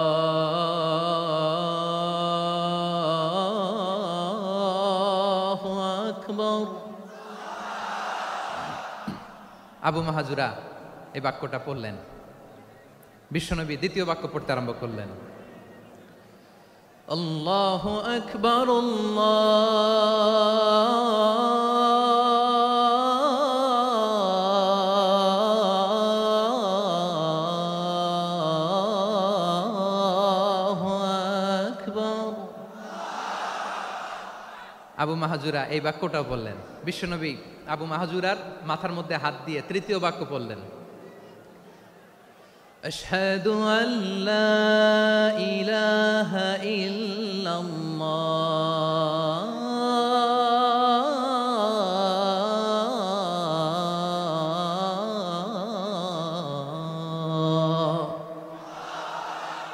আবু মাহজুরা তৃতীয় বাক্য পড়লেন। বিশ্বনবী একটা বাক্য পরে আবু মাহজুরা পরে, বিশ্বনবী পরে আবু মাহজুরা পরে। আবু মাহজুরা কিন্তু অমুসলিম, মুশরিক। আবু মাহজুরা বলে, এক একটা বাক্য পড়ি আমার কলিজাটা গলে ঠান্ডা হয়ে যায়। এতদিন মোহাম্মদকে গালি দিতাম, এখন মোহাম্মদ আমার মাথায় যখন হাত রাখছে আমার সারা শরীর ঠান্ডা হয়ে গেছে। বিশ্বনবী আজান শিখাচ্ছেন, একটা একটা বাক্য পড়ে আবু মাহজুরাও পড়ে, বিশ্বনবী পড়ে আবু মাহজুরাও পড়ে। পুরো বাক্যগুলো যখন শেষ, আজান শেষ, আবু মাহজুরাও যখন পুরো আজান পড়লেন, আবু মাহজুরা বললেন, এতদিন মোহাম্মদের চেহারা দেখলে আমার ঘৃণা লাগতো, আজ থেকে মোহাম্মদের চেহারার চেয়ে প্রিয় চেহারা আমার কাছে নাই। আবু মাহজুরা বললেন, ও মুহাম্মদ, আজানের বাক্য তো আপনি আমারে শেখালেন, এখানেই শেষ করবেন না, আপনি আমারে পড়ায় দেন লা ইলাহা ইল্লাল্লাহু মুহাম্মাদুর রাসূলুল্লাহ সাল্লাল্লাহু আলাইহি ওয়াসাল্লাম। বিশ্বনবীর সাথে দাঁড়িয়ে উনি শাহাদা পড়ে মুসলমান হয়ে গেলেন। এবার আবু মাহজুরা বলে, ইয়া রাসূলুল্লাহ, ইয়া হাবিবাল্লাহ, আমি মুমিন হয়েছি, মুসলমান হয়েছি, আপনার কাছ থেকে আজান শিখার সৌভাগ্য আমি লাভ করেছি গো নবী। আমার কণ্ঠের বড় তারিফ করেছেন আপনি, আমার আজানকে আপনি পছন্দ করেছেন। একটা জিনিস আপনার কাছে চাই, আপনি আমাকে মক্কার মসজিদুল হারামের মুয়াজ্জিন হিসেবে অ্যাপয়েন্ট করে দে। বিষ্ণু ইসা ইসলাম বললেন, যাও আবু মাহজুরা, আমি তোমাকে পৃথিবীর শ্রেষ্ঠতম মসজিদ মক্কার মসজিদুল হারামের মুয়াজ্জিন হিসেবে অ্যাপয়েন্ট করে দিলাম। দেখছেন কিভাবে ট্যালেন্ট হান্টিং করতে হয়, কিভাবে হিউম্যান রিসোর্স মানব সম্পদকে ব্যবহার করতে হয়। আসছিল আজানকে ভেঙাইতে, আসছিল কেন? আজানকে ব্যঙ্গ করার জন্য, বিকৃত করার জন্য। আজানকে বিকৃত করতে যে ইসলামের সবচেয়ে শ্রেষ্ঠ মসজিদের মুয়াজ্জিন হয়ে গেল। পড়েন সুবহানাল্লাহ। হযরত আবু মাহজুরা রাদিয়াল্লাহু তাআলা আনহু ওনার এই সুললিত কণ্ঠ ব্যবহার করে মসজিদুল হারামে এত সুন্দর করে আল্লাহু আকবার বলে আজান দিতেন, মানুষগুলোর, মুসল্লিগুলোর, মক্কাবাসীর হৃদয়কে তিনি বিগলিত করে দিতেন। মানুষের হৃদয়কে ঠান্ডা হয়ে যেত। শুধু এখানেই শেষ না আমার যশোরের ভাইয়েরা, বিশ্বনবী যখন সাইয়েদনা আবু মাহজুরা রাদিয়াল্লাহু তাআলা আনহুকে আজান শিখাচ্ছিলেন, বলেন তো বিশ্বনবীর হাতটা কোথায় ছিল? আবু মাহজুরার মাথার সামনে, এই চুলের উপরে ছিল। আবু মাহজুরা ওই স্মৃতিটাকে ধারণ করবার জন্য, ওই স্মৃতিকে বহন করার জন্য বিশ্বনবীর মোবারক হাত আবু মাহজুরার কপালের চুলের যেই জায়গায় লেগেছে, মৃত্যুর আগের দিন পর্যন্ত আবু মাহজুরা মাথার ওই চুলে কোনোদিন ছুরি আর কামার লাগায় নাই, সেখানে কেচি লাগায় নাই, চুলের মধ্যে খুর লাগায় নাই। আবু মাহজুরা ডান দিকের চুল কাটতো, বাম দিকের চুল কাটতো, পেছনের চুল কাটতো, সামনের চুল কাটতো না। আবু মাহজুরা রাদিয়াল্লাহু তাআলা আনহুর সামনের চুলগুলো বড় হতে হতে যখন এত বড় হয়ে যায়, তিনি চুলগুলো পেঁচিয়ে মাথার মধ্যে রাখতেন, তারপরে তিনি পাগড়ি পরতেন। সবাই জিজ্ঞেস করতো, আবু মাহজুরা, এটা আবার কেমন স্টাইল? দেখতে তোমারে কি বিদঘুটে লাগে, কেমন অড লাগে, কেমন খারাপ দেখা যায়। মক্কায় এমন কোনো মানুষ তো দেখি নাই, ডানে চুল কাটে, বায়ে চুল কাটে, পেছনে চুল কাটে, সামনে কাটে না। ওরে আবু মাহজুরা, কেমন দেখা যায় তোমারে, তুমি সামনের চুল কাটো না কেন? আবু মাহজুরা বলে, আমি হাঁটু গেড়ে পেয়ারা নবীর সামনে বসেছিলাম, আমার এই মাথার চুলের মধ্যে মুবারক হাত লাগিয়ে বিশ্বনবী নিজে আমাকে আজানের প্রতিটা বাক্য শিক্ষা দিয়েছেন। বিশ্বনবীর মোবারক হাত, পবিত্র হাত আমার মাথার চুলের যেই জায়গায় লেগেছে, আমি চাই ওই চুলগুলা নিয়ে আমি আমার কবরের ভিতরে যাব। সাইয়েদনা আবু মাহজুরা রাদিয়াল্লাহু তাআলা আনহু ইন্তেকালের আগের পর্যন্ত মাথার সামনের চুলগুলা কাটে নাই। মাথার সামনের চুল তিনি কাটেন নাই। সুবহানাল্লাহি বিহামদি। কেমন ভালোবাসতেন বিশ্বনবী সাহাবীদেরকে, সাহাবারা কেমন ভালোবাসতেন বিশ্বনবীকে। সামনের চুলগুলো বড় হতে হতে এত বড় ছিল, পেঁচিয়ে রেখে পাগড়ি পরতেন, কাটতেন না। নবীর হাত লেগেছিল। সুবহানাল্লাহ পড়েন। তাহলে what is the lesson, moral of the story কি? মোরাল অফ দ্য স্টোরি হচ্ছে, আসছিল আজানকে ব্যঙ্গ করার জন্য, বিকৃত করার জন্য, হয়ে গেল মসজিদুল হারামের মুয়াজ্জিন। দেখেন বিশ্বনবী একটা খারাপ সিচুয়েশনের মধ্যে থেকে কি ভালো জিনিস বের করে আনলেন। আমি যে শুরুতে বলেছি কিভাবে তিনি হিউম্যান রিসোর্সকে ডেভেলপ করেছেন, ম্যানেজ করেছেন। তিনি যে চৌকুশ ট্যালেন্ট হান্টার ছিল, দেখেন সবার মধ্যে থেকে এর বাছাই করে মুয়াজ্জিন বানাই দিয়েছেন। সুবহানাল্লাহ পড়েন। তার মানে এই না সবাইরে ধরে ধরে উনি মুয়াজ্জিন বানাইছেন। যার যেই ট্যালেন্ট আছে তাকে ওই কাজে অ্যাসাইন করেছেন। যার যেই প্রতিভা আছে তার প্রতিভাকে ইসলামের কাজে লাগিয়েছেন। সুবহানাল্লাহ পড়েন। যায়েদ বিন সাবেত রাদিয়াল্লাহু তাআলা আনহু নাম শুনেছেন? যশোর কথা বেরোয় না। যদি জিজ্ঞাসা সালমান খানের নাম শুনছেন, সবাই হাত তুলবে, জি হুজুর শুনছি, মানে সব দেখা শেষ। সালমান খান, আমির খান, অমুক খান, সব খান। মুখস্থ, কিন্তু যায়েদ বিন সাবিতের নাম মুখস্থ নাই মুসলমানদের। যেই সাহাবী মাথার সামনের চুল কাটে নাই, মসজিদুল হারামের মুয়াজ্জিন বানাইছেন বিশ্বনবী, সাহাবীর নাম কি? খায়া ফেলাইস, স্লোগানের সাথে খায়া ফেলাইস। আবু মাহজুরা, কি নাম? আবু মাহজুরা আল জুমাহি রাদিয়াল্লাহু তাআলা আনহু। এই নামটা আজকে নিয়ে যাইতে হবে যশোর। আবু মাহজুরা রাদিয়াল্লাহু তাআলা আনহু। 2 নম্বরে বলছিলাম যায়েদ বিন সাবিত রাদিয়াল্লাহু তাআলা আনহু। বিশ্বনবী দেখলেন মদিনার এই আনসারী সাহাবী হাইলি ট্যালেন্টেড, ইন্টেলেকচুয়াল, মেরিটোরিয়াস, জ্ঞানের প্রতি তার আকর্ষণ, মারাত্মক আকর্ষণ। বিশ্বনবী তাকে দায়িত্ব দিলেন, কোরআন যা নাজিল হয় তুমি লিখো, কাতিবুল ওয়াহি বানায় দিলেন। সুবহানাল্লাহ। যায়েদ বিন সাবিতরে আবার আজান শিখান নাই, কারণ তার মধ্যে বিশ্বনবী প্রতিভা দেখেছেন, একাডেমিক প্রতিভা। বিশ্বনবীর একাডেমিক প্রজেক্টগুলো তিনি হ্যান্ডেল করতেন। যায়েদ বিন সাবিত ছিল বিশ্বনবীর ব্যক্তিগত সচিব। কি ছিল? ব্যক্তিগত সচিব, বোঝেন নাই? বিশ্বনবীর ব্যক্তিগত সচিব এবং দোভাষী। ইহুদিরা কিছু লিখে দিলে এটার অর্থ বিশ্বনবীরে বুঝায় দিতেন, আবার ইহুদিদের কাছে কিছু লিখতে হলে তিনি লিখে দিতেন।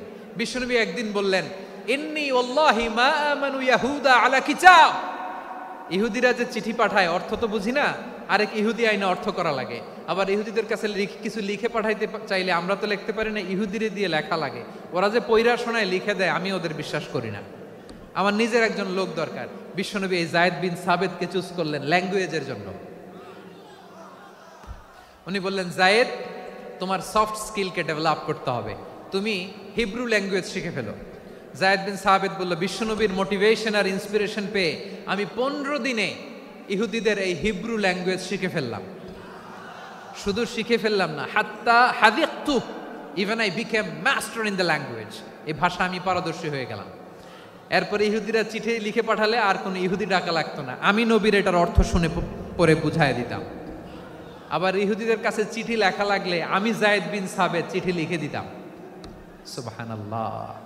দেখেন, এত সাহাবীর মধ্য থেকে বিশ্বনবীর একাডেমিক প্রজেক্ট, ব্যক্তিগত সচিব, দোভাষী হিসেবে তিনি যায়েদ বিন সাবিতের মতো তরুণকে নির্বাচিত করেছেন। কেমন ট্যালেন্ট হান্টার ছিল আমার নবী! সুবহানাল্লাহ পড়বেন না? বিশ্বনবীর ইন্তেকালের পরে সাইয়েদনা আবু বকর রাদিয়াল্লাহু তাআলা আনহু যখন খলিফা হয়ে আসলেন, কোরআনকে সংকলনের দায়িত্ব দেয়া লাগবে, কোন সাহাবীকে দিবেন? সব সাহাবারা মিলে পরামর্শ করলেন। সাইয়েদনা আবু বকর, ওমর সবাই মিলে এই বিশাল কোরআন সংকলনের গুরু দায়িত্ব বিশ্বনবীর ব্যক্তিগত সচিব, বিশ্বনবীর দোভাষী, বিশ্বনবীর সিলেক্ট করাই লোক যায়েদ ইবনে সাবিত রাদিয়াল্লাহু তাআলা আনহুকে দিয়েছে। কোরআনের কবি তো আজকে এখানে রাখে নাই। এই যে আজকের যে কোরআন পড়েন, এটা আগে এরকম ছিল না। কোরআন নাজিল হলে সাহাবারা চামড়ার, ওটের চামড়ায় লিখে ফেলতো, ওটের চ্যাপ্টা হাড্ডির মধ্যে লিখে ফেলতো, গাছের গুড়ির মধ্যে লিখে ফেলতো, বিভিন্ন জনের কাছে ছড়ানো ছিটানো ছিল। আবু বকর রাদিয়াল্লাহু তাআলা আনহু একসাথে করলেন, পরবর্তীতে উসমান রাদিয়াল্লাহু তাআলা আনহু একসাথে করলেন। 114 সূরার এখন এই মুসহাফ, এই কম্পাইলেশন, এই কপি আমরা পেয়েছি, যার হিউজ কন্ট্রিবিউশন ছিল। এই পুরো কোরআন কম্পাইলেশনের প্রজেক্ট ম্যানেজার ছিল যায়েদ বিন সাবিত রাদিয়াল্লাহু তাআলা আনহু। কোরআন কম্পাইলেশনের প্রজেক্ট ম্যানেজার। দেখেন, উনারে মাথায় হাত দিয়ে আজান শিখায় নাই। সুবহানাল্লাহ কইবেন না? তাহলে প্রথম সাহাবী আবু মাহজুরাকে মুয়াজ্জিন বানাইলেন, যায়েদ বিন সাবিতকে ব্যক্তিগত সচিব আর দোভাষী বানালেন, মুসআব ইবনে উমাইর রাদিয়াল্লাহু তাআলা আনহুকে ইসলামের প্রথম অ্যাম্বাসেডর বানালেন। তাহলে তৃতীয় নাম্বার একজন সাহাবীর নাম বলছি, মুসআব ইবনে উমাইর। মুসআব কি নাম? নামটা কেমন লাগে? এই কয়েকজনের ভাল লাগে, বাকিদের ভাল লাগে না? ভাল লাগে? এই আর কয়েকটা মিনিট দেওয়া যাবে না আমাকে আল্লাহর রাস্তে? হ্যাঁ, ঠিক আছে। আমি তোমাদেরকে ভালোবাসা দেখাবো, দোয়া করব যদি চুপ থাকো, একেবারে চুপ, কষ্ট সহ্য করো। বাকিরে যা সওয়াব পাবে তোমরা ডবল পাবা, যেহেতু কষ্ট বেশি, কিন্তু চুপ। 3 নম্বর সাহাবীর নাম মুসআব। এই ধাক্কাধাক্কি কেন? ধাক্কাধাক্কি কেন রে ভাই? না না না, এরকম হইলে আসবো না যশোর, আমি আর আসবো না। হয় পিছনে চলে যাও, নাহলে চুপ, ধাক্কাধাক্কি নাই। 3 নম্বর সাহাবীর নাম মুসআব কি নাম? He was the first ambassador in Islam. ইসলামের প্রথম ডিপ্লোম্যাট, প্রথম কূটনৈতিক, ইসলামের প্রথম কূটনৈতিক, ইসলামের প্রথম ডিপ্লোম্যাট, প্রথম অ্যাম্বাসেডর মুসআব ইবনে উমাইর, মক্কার তরুণ যুবক। উনি পারফিউম লাগাইলে মানুষ দেখলেই বুঝতো এটা মুসআব লাগাইছে। এমন ড্যাশিং ফেসের ছিল, এমন স্মার্ট ড্যাশিং ফেস, এমন পার্সোনালিটির মানুষ ছিল মুসআব রাদিয়াল্লাহু তাআলা আনহু। কারণ যিনি ইসলামের স্পোকম্যান হবেন, মুখপাত্র হবেন, তার স্মার্ট হওয়ার দরকার আছে না নাই? আকাবার প্রথম শপথ যখন হলো, তাদের সাথে বিষ্ণু ঈসা ইসলাম মদিনাতে একজন মুখপাত্র পাঠালেন, ডিপ্লোম্যাটকে পাঠালেন, অ্যাম্বাসেডর অফ ইসলাম। তিনি হচ্ছেন মুসআব ইবনে উমাইর। পড়েন সুবহানাল্লাহ। বিশ্বনবী দেখলেন সে অনেক স্মার্ট, তার ডেডিকেশন আছে, সিনসিয়ারিটি আছে, এবং মদিনায় যে আউস খাজরাজ গোত্রের নেতাদের সাথে ডিল করতে হবে, ইহুদিদের সাথে ডিল করতে হবে, ওখানে একজন পাক্কা জানু খেলোয়াড়ের দরকার আছে না নাই? মুসআব ইবনে উমাইর রাদিয়াল্লাহু তাআলা আনহু, ওনাকে বিষ্ণু ঈসা ইসলাম চুজ করলেন। এবং বিষ্ণু ঈসা ইসলামের এই চুজিংটা, এই সিলেকশনটা এত সুন্দর ছিল, তিনি মদিনাতে যে বিশ্বনবী আসার আগেই মদিনার জমিনকে তিনি উর্বর করে ফেলছেন। প্রতিটা ঘরে ঘরে কালিমার দাওয়াত তিনি পৌঁছায় দিচ্ছেন। জুমার বিধান নাজিল হয়েছে, কিন্তু মক্কায় পরিবেশ নাই জুমা পালনের। বিষ্ণু ঈসা ইসলাম একজনকে দিয়ে খবর পাঠালেন, যাও মদিনায় মুসাবকে যে বলো, মুসাব তো আমার শিক্ষক, আমার স্পোকম্যান, মদিনাতে যেন তারা জুমা কায়েম করে। বিশ্বনবীর আগেই মুসআব মদিনার মুসলিমদেরকে নিয়ে মদিনায় প্রথম জুমা কায়েম করে ফেলছে। কোন সুবহানাল্লাহ। ডিপ্লোম্যাটদের কেমন হইতে হয়, অ্যাম্বাসেডারের কেমন হইতে হয়, মুসআব রাদিয়াল্লাহু তাআলা আনহুর কাছ থেকে শিখে নাও। মুসআব নামটা কেমন লাগে? যশোর যাদের সন্তান হবে, ছেলে সন্তান, আমার রাস্তায় পাইলে সবাই জিজ্ঞেস করে, হুজুর একটা নাম দেন, আমার ছেলে হবে। যশোরবাসীর জন্য আমি একটা নাম দিয়ে দিলাম, নাম রাখতে হবে মুসআব। কি নাম? নামটা যাদের ভাল লাগে, ছেলে সন্তান অনাগত আসবে, মনে চাইলে নাম রেখে দিবেন মুসআব রাদিয়াল্লাহু তাআলা আনহুর নামে মুসআব। তাহলে মুসআব রাদিয়াল্লাহু তাআলা আনহুকে বিশ্বনবী ল্যাঙ্গুয়েজ শিখান নাই, সফট স্কিল শিখান নাই। যায়েদ রাদিয়াল্লাহু তিনি হিব্রু ল্যাঙ্গুয়েজ শিখেছেন, সুরিয়ানি শিখেছেন, কিন্তু মুসআবকে তিনি বানিয়েছেন the spokesman of Islam, the first diplomat, the ambassador of Islam. সুবহানাল্লাহ পড়বেন না? আব্দুল্লাহ ইবনে আব্বাস রাদিয়াল্লাহু তাআলা আনহু বিশ্বনবীর কাজিন, চাচাতো ভাই। আবার মাইমুনা রাদিয়াল্লাহু তাআলা আনহু, মাইমুনা নবীর স্ত্রী, তিনি ছিলেন আব্দুল্লাহর আপন খালা। তো নবীর বউ যদি ওনার খালা হয়, নবী তার কি? বুঝে নাই, নবী তার কি? খালু। তাহলে সম্পর্ক অনেক গভীর, কাজিন আবার খালু। ছোট্ট মানুষ, তাই রাতে মাঝে মাঝে ঘরে থাকতো।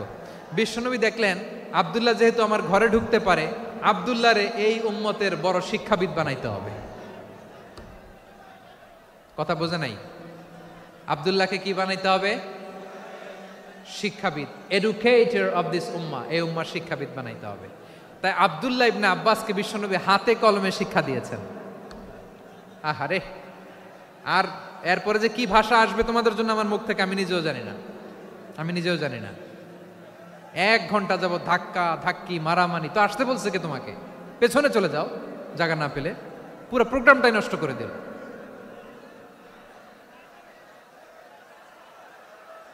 জি, আমার দিকে তাকান, আমি শেষ করে দিচ্ছি। হবে না, ইন্টেলেকচুয়াল আলোচনা এখানে হবে না, আমি বুঝতে পারছি, আমি শেষ করে দিচ্ছি।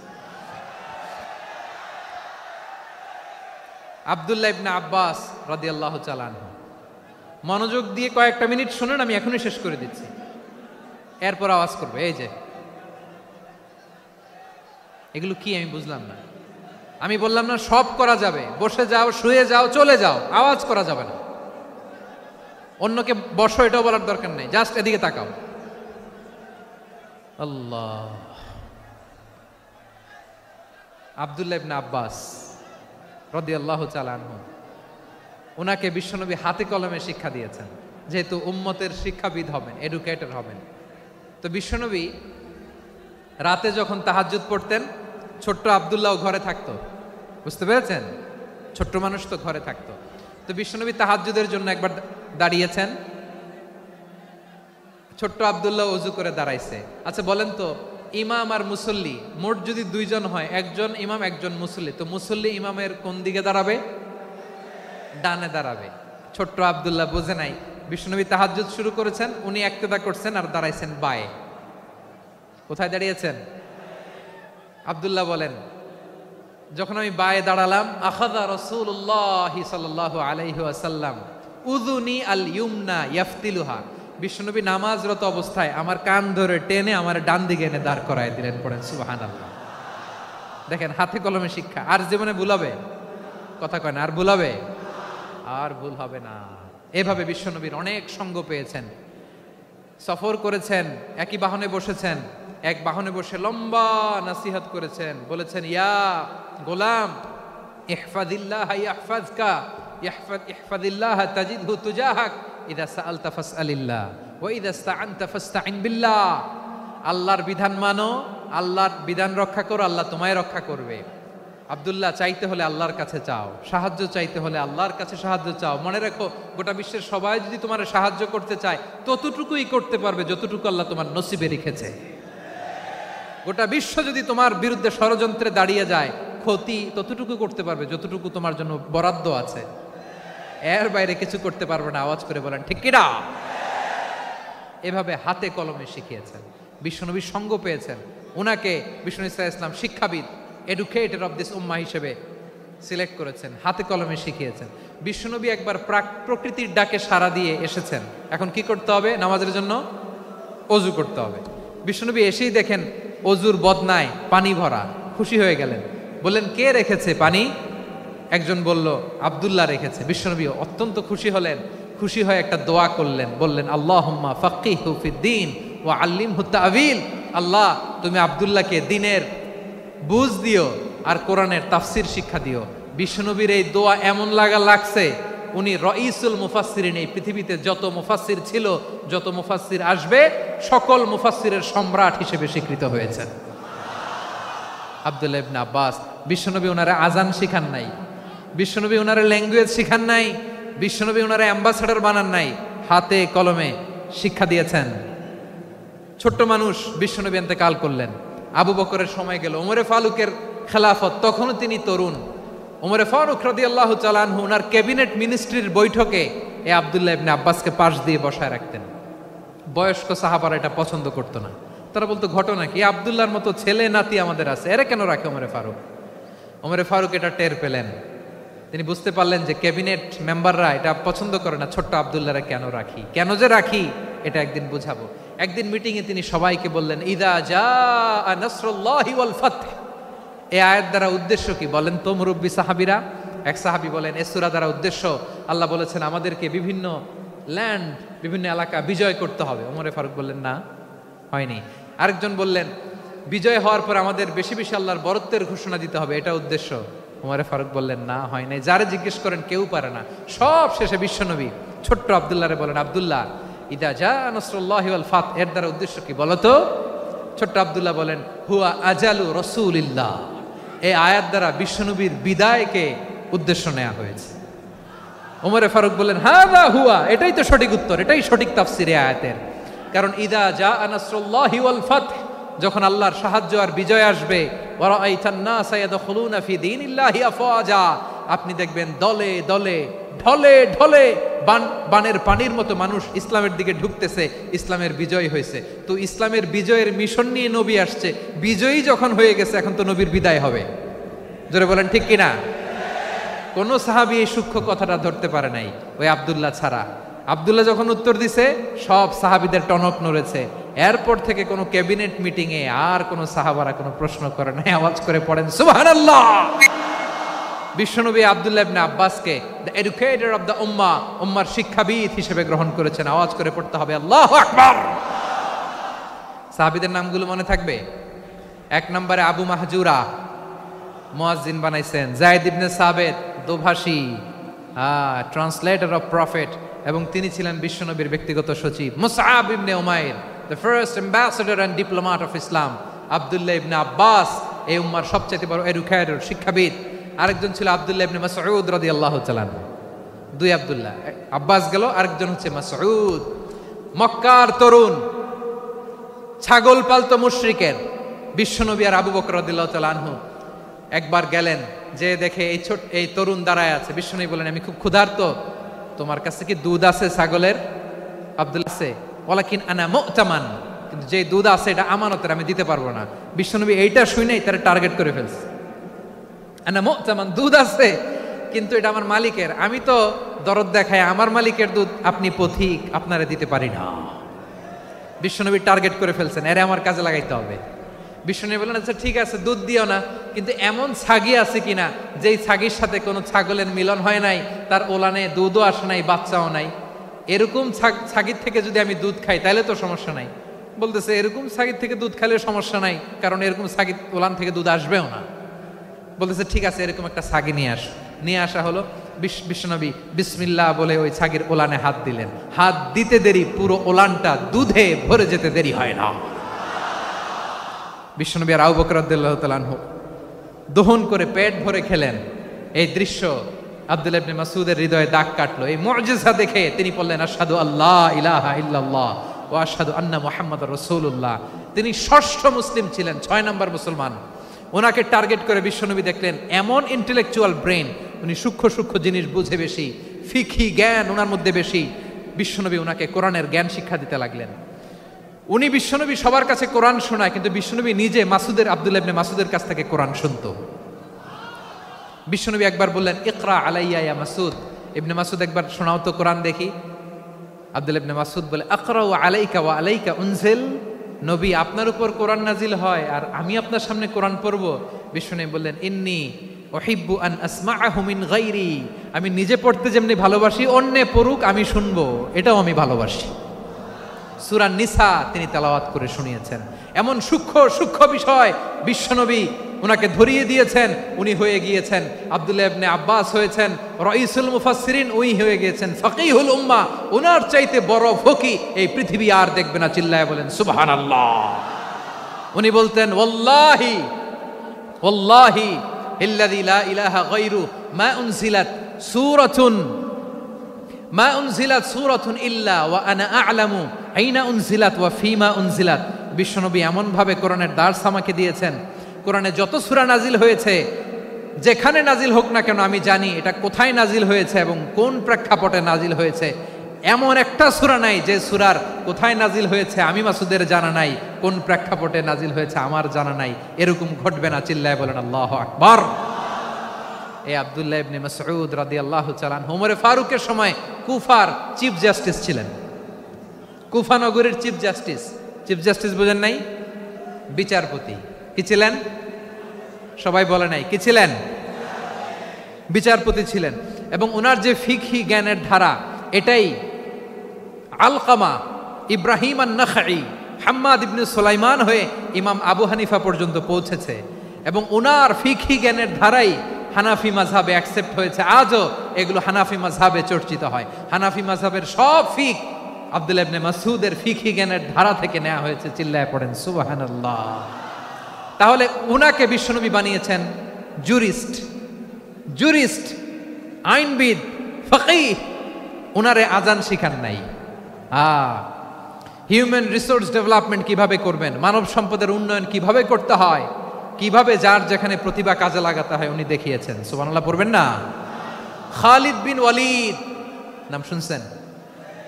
কে কে শোনেন নাই হাত তোলেন। কি ছিলেন? বীর যোদ্ধা ছিলেন খালিদ বিন ওয়ালিদ। কিন্তু তিনি ইসলাম ধর্ম গ্রহণ করেছেন অনেক দেরিতে, 8ম হিজরিতে। তার মানে 8ম হিজরির আগে উনি মুশরিকদের পক্ষে লড়াই করেছেন। ওনার হাতে কত মুসলিম সাহাবী যে নিহত হয়েছে হিসাব নাই। বিশ্বনবী টার্গেট করে রাখছে, তুমি আমাদের মুসলিমদের এত ক্ষতি করলা, তুমি যখন মুসলমান হবা তোমারে দিয়ে আমি এমন কাম করামু যে এটা আর কেউ করতে পারবে না। সুবহানাল্লাহ নাই? যশোর ক্লান্ত হয়ে গেছে।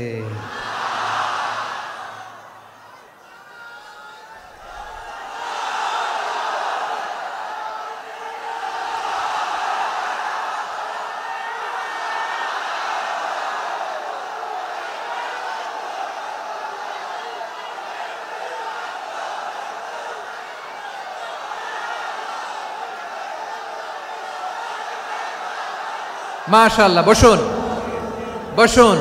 বসুন। খালিদ বিন ওয়ালিদ রাদিয়াল্লাহু তাআলা আনহু 8ম হিজরিতে মুসলিম হয়েছেন মক্কা বিজয়ের আগে। তো মক্কা বিজয়ের আগে যখন মুসলিম হয়েছেন, এর আগে কি করছেন? কাফিরদের সাথে যুদ্ধ করেছেন। উনি উহুদের যুদ্ধে মুসলমানদের যে পরাজয় ভাব, কঠিন পরিস্থিতির মুখোমুখি উনার কারণে পেছন থেকে এমন আতর্কিত আক্রমণ করেছেন, মুসলমানদেরকে কচুকাটা করেছেন। 8ম হিজরিতে আল্লাহ তাআলা হেদায়েতের নূর দিয়ে ওনার হৃদয়টাকে উজালা করে দিলেন।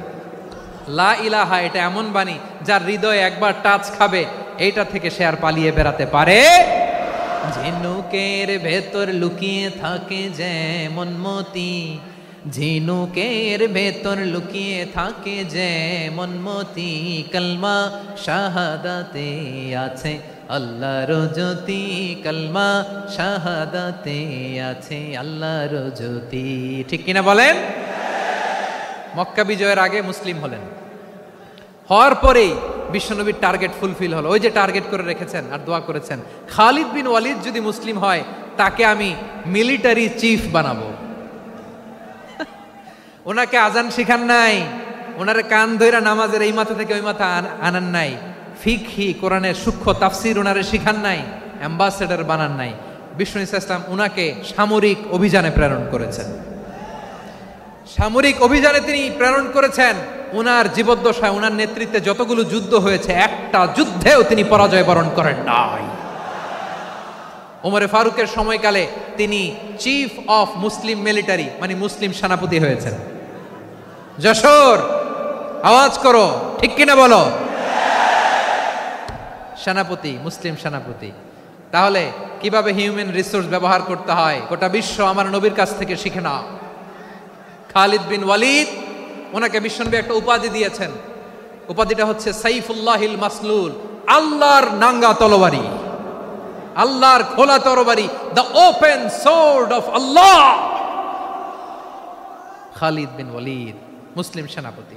হাসান বিন সাবেত নাম শুনছেন? দেখি উনি কি ছিল বলেন। রাসূলের সভা কবি, কালচারাল হিজিমনিকে ডিফিট করার জন্য। উনি ভালো অস্ত্র চালানো জানতেন না, ওই কাজে উনি যেতেন না। ওনার ছিল কাব্য প্রতিভা। কাব্য প্রতিভা, কাফিররা কবিতা দিয়ে নবীকে গালি দিত। বিশ্বনবী বলতেন, ইয়া হাসান আজিব আন রাসূলিল্লাহ, তুমি নবীর হয়ে কাফেরদের এই কথাগুলোর জবাব দাও।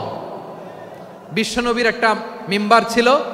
বিশ্বনবীর মিম্বারের পাশাপাশি মসজিদে নববীতে এই হাসান বিন সাবেতের জন্য বিশ্বনবী একটা স্পেশাল মিম্বার বানিয়ে দিয়েছেন। এখান থেকে তুমি জবাব দাও। এবং বিশ্বনবী বলেছেন, আল্লাহুম্মা আইয়িদহু বিরূহিল কুদুস। আল্লাহ, হাসান আমার পক্ষে জবাব দেয়, তুমি জিব্রাইল মারফত তাকে সাহায্য পাঠাইয়া দিও। রাসূল সাল্লাল্লাহু আলাইহি ইসলামের সভা কবি, the poet of the prophet, নবীর কবি।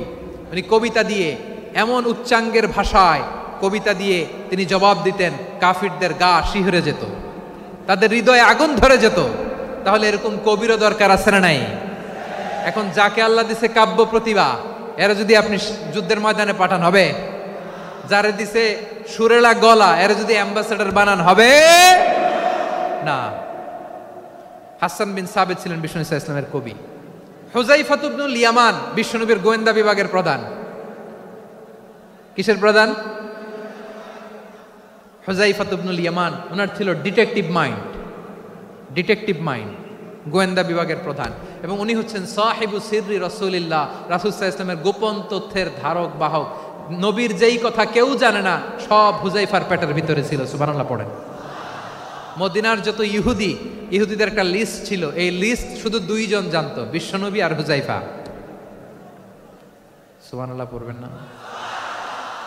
তাহলে উনাকে কোন দায়িত্ব দিছে? কোন বিভাগ? যশোর আওয়াজ করো, কোন বিভাগ? গোয়েন্দা বিভাগের হেড ছিল। খন্দকের যুদ্ধে প্রচন্ড আজকের মতো শৈত্য প্রবাহ, মাটি খনন করতে করতে সাহাবীদের পেটে ক্ষুধা নাই, দাঁড়াইতে পারে না নামাজের জন্য, এত ক্লান্ত, ক্ষুধা, ক্লান্ত, শ্রান্ত। বিশ্বনবী বললেন, কে আছো? এই কঠিন শীত, এই ভয় আর ক্ষুধার মধ্যেও খন্দকের পরীক্ষার টপকে শত্রু শিবিরে যে আমাকে তথ্য দিবা, কে আছো? কারো গায়ে শক্তিই নাই যে দাঁড়াবে, কেউ দাঁড়ায় না। বিশ্বনবী তখন নিজে হুযাইফাকে ডাক দিলেন, হুযাইফা, যে আমাকে আজকে শত্রু শিবিরের তথ্য এনে দিবে, সে জান্নাতে আমার মোরাফাকা, আমার সঙ্গী হবে।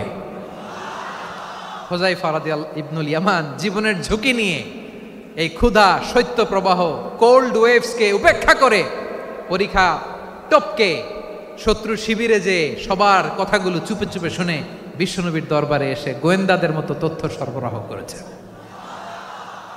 বিশ্বনবীর গোয়েন্দা বিভাগের প্রধান হুযায়ফা ইবনুল ইয়ামান ইন্টেলিজেন্স বিভাগ চালাতেন।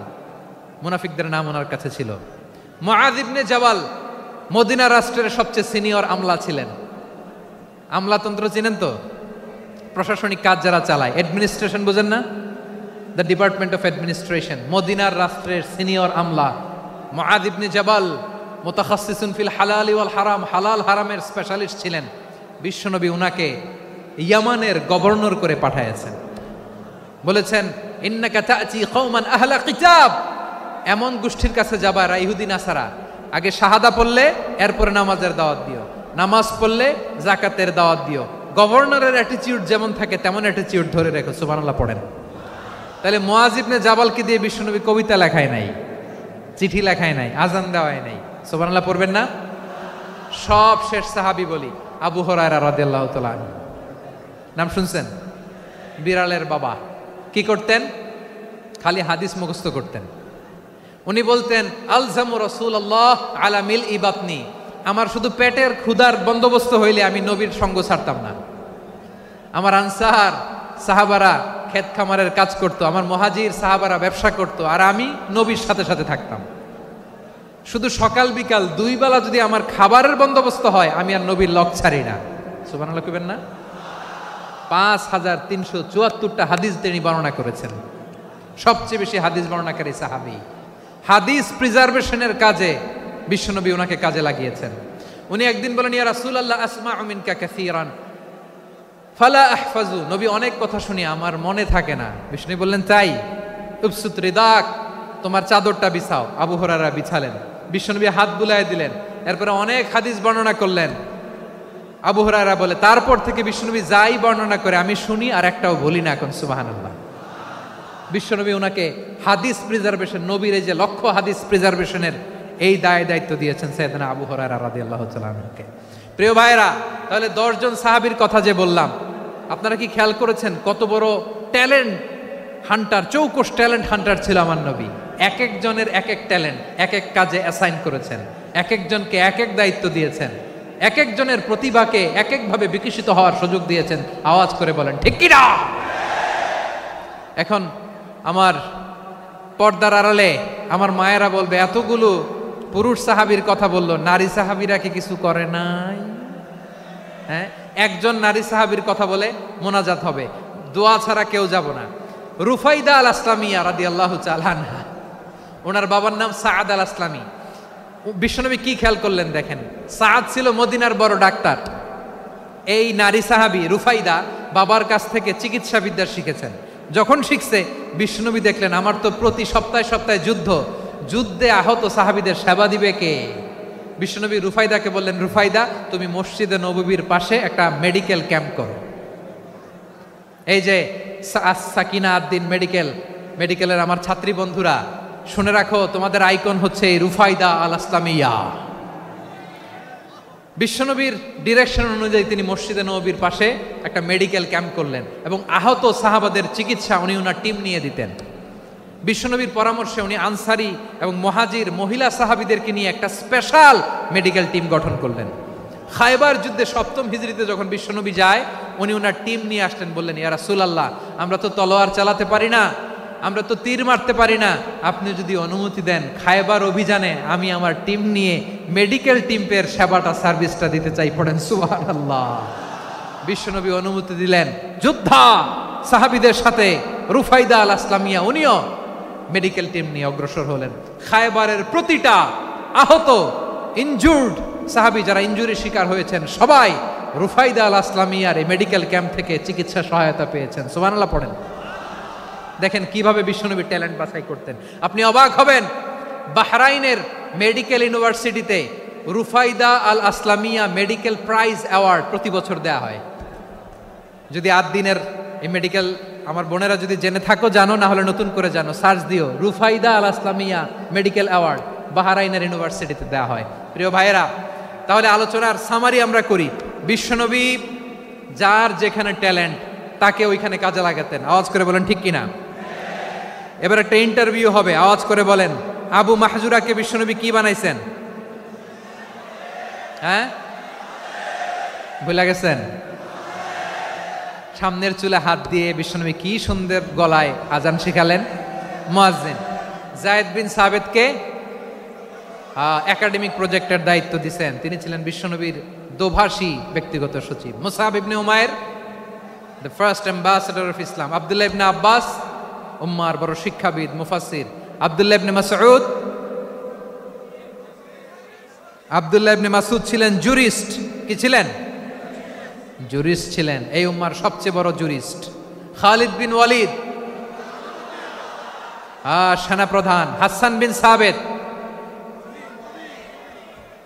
বিন সাবিত ছিলেন বিশ্বনবীর সভাকবি। কি ছিলেন? বিশ্বনবীর সভাকবি ছিলেন। এরপরে হুযায়ফা ইবনুল ইয়ামান কি ছিলেন? গোয়েন্দা বিভাগের প্রধান। মুআয ইবনে জাবাল কি ছিলেন? সিনিয়র আমলা, ইয়ামানের গভর্নর। আবু হুরায়রা রাদিয়াল্লাহু তাআলা আনহু হাদিস প্রিজার্ভেশনের কাজ করেছেন। আর আমাদের রুফাইদা আল আসলামিয়া রাদিয়াল্লাহু তাআলা আনহা কি ছিলেন? নার্স ছিলেন। নার্স হয়ে মেডিকেল সেবা দিয়েছেন। প্রিয় ভাইয়েরা, পুরো আলোচনার যদি সামারি করি তাহলে বিশ্বনবী যেভাবে হিউম্যান রিসোর্সকে ম্যানেজ করেছেন, যার যেখানে প্রতিভা কাজে লাগিয়েছেন, আমরাও যদি করি আমাদের বাংলাদেশের চিত্র আমরা পাল্টে যেতে পারবো। আমরা শুরুতে শুনেছি মানুষের আছে অসীম সম্ভাবনা, প্রতিটা মানুষ অনন্য। যত্ন নিলে, যথাযথ পরিচর্যা করলে মানুষ বিশ্ব জয় করতে পারে, ঠিক কিনা? আমাদের হাফেজে কোরআনের সামনে দাঁড়াতে পারে এমন কোন হাফেজে কোরআন আল্লাহর জমিনে জন্ম হয় নাই। গোটা বিশ্ব কাঁপিয়ে তারা সেরা। আমাদের ক্রিকেটাররা সেরা, আমাদের তৈরি পোশাক শিল্প সেরা। এরকম অনেক অনেক সেরা জিনিস আছে, আমরা এগুলোরে নার্চারিং করতে পারি নাই, পরিচর্যা করতে পারি নাই, সঠিক তারবিয়াতের অভাব। তাহলে মানুষের অসীম সম্ভাবনাকে কাজে লাগাতে হবে, ঠিক কিনা বলেন? ইউনুস গভর্নমেন্টকে আমি বলবো, অল্প সময়ের জন্য আপনারা এসেছেন, সংস্কারও করতে হবে, আবার নির্বাচনও করতে হবে। সব সংস্কার হয়তো করতে পারবেন না, যতটুকু পারবেন এর মধ্যে আমাদের যে হিউজ ম্যান পাওয়ার, আমাদের যে মানব সম্পদ, হিউম্যান রিসোর্স, এটাকে ডেভেলপ করে আপনাদের যেতে হবে। যেটা পারবেন না সেটাকে পরবর্তী নির্বাচিত গভর্নমেন্টের কাছে রেখে যেতে হবে, যে তারা যেন করে, তাদের কাছে আপনারা এটা রেখে যাবেন। তাহলে মানুষ চাইলে বিশ্ব জয় করতে পারে। আর মানুষকে হারাতে পারে কেউ? জোরে বলো যশোর, মানুষকে হারাতে পারে কেউ? আল্লাহ আমাদেরকে জনসংখ্যা দিয়েছেন প্রিয় ভাইয়েরা। এই জনসংখ্যা অনেক বড় সম্পদ, এটা আমাদের জন্য অভিশাপ নয়, আশীর্বাদ। আমাদের জনসংখ্যাকে যদি আমরা জনশক্তিতে রূপান্তর করতে পারি, আজকে বাংলাদেশ যে অবস্থানে দাঁড়িয়ে আছে, বাংলাদেশ তার 20 গুণ উন্নতির শিখরে চলে যাবে। চিল্লায় বলো ঠিক কিনা? আমাদের শ্রমিক ভাইয়েরা বাইরে কাজ করে, আমাদের শ্রমজীবী ভাইয়েরা, প্রবাসীরা, তাদের ব্যাপারে গুরুত্ব দিতে হবে। আমাদের শ্রমের দাম সবচেয়ে কম, সবচেয়ে কম। তারা এম্বাসিতে গুরুত্ব পায় না, এয়ারপোর্টে গুরুত্ব পায় না। এই সরকার অবশ্য তাদেরকে অনেক গুরুত্ব দিচ্ছে। আমাদের অদক্ষ শ্রমিককে যখন আমরা দুবাই পাঠাই, অল্প বেতন পায়, কিন্তু ইন্ডিয়ানরা দক্ষ শ্রমিক পাঠাইলে তার 3 গুণ বেতন পায়। আমরা আমাদের শ্রমিকদেরকে অদক্ষভাবে আর পাঠাতে চাই না, দক্ষ শ্রমিক পাঠিয়ে আমরা রেমিটেন্সের বন্যা বইয়ে দেব। আমাদের শ্রমিকদের পাঠানো রেমিটেন্সের টাকায় সচল থাকে আমার দেশের অর্থনীতির চাকা। তাদেরকে সবচেয়ে গুরুত্ব দিতে হবে। আমরা পেয়েছি ফ্রিডম ফাইটার, মুক্তিযোদ্ধা, আর আমার প্রবাসী ভাইরা হচ্ছে রেমিটেন্স ফাইটার। জোরে বলো ঠিক কিনা? তাহলে আমাদের এই জনশক্তিকে জনসম্পদে ট্রান্সফর্ম করতে হবে, ঠিক কিনা বলেন? সরকার জনগণকে এভাবে পলিশ করতে হবে। মা বাবারা ছেলে মেয়েদের মধ্যে কার কোন যোগ্যতা তাকে ওইভাবে কাজে লাগাতে হবে। সবার এ প্লাস পাওয়ার কোনো দরকার নাই।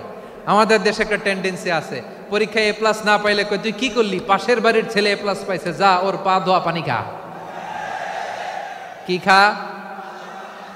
তা আমি ভাবছি যে পা ধোয়া, এ প্লাস পাওয়া ছেলেদের পা ধোয়া পানির একটা পানির ব্র্যান্ড বানাইতে হবে। এরকম লেখা থাকবে, এ প্লাস পাওয়া ছেলেদের পা ধোয়া পানি। খাওয়া নাই, এগুলার খাওয়া নাই। ওরে আল্লাহ এ প্লাস পাওয়ার জন্য বানাইছে, আর আপনার ছেলেকে এই এ প্লাস গুলারে নিয়ন্ত্রণ করার জন্য আল্লাহ বানাইছে। ওকে দিয়ে আল্লাহ কি করবে আপনি জানেনই না। একটা এ প্লাস, একটা এ গ্রেড একটা মানুষের জীবনকে ঠিক করে দিতে পারে না। আপনার ছেলেকে আল্লাহ অন্যদিকে যোগ্যতা দিয়েছে। ওদের মনোবল ভাঙবেন না, খবরদার খবরদার। ছেলে মেয়েদের মনোবল ভাঙবেন না।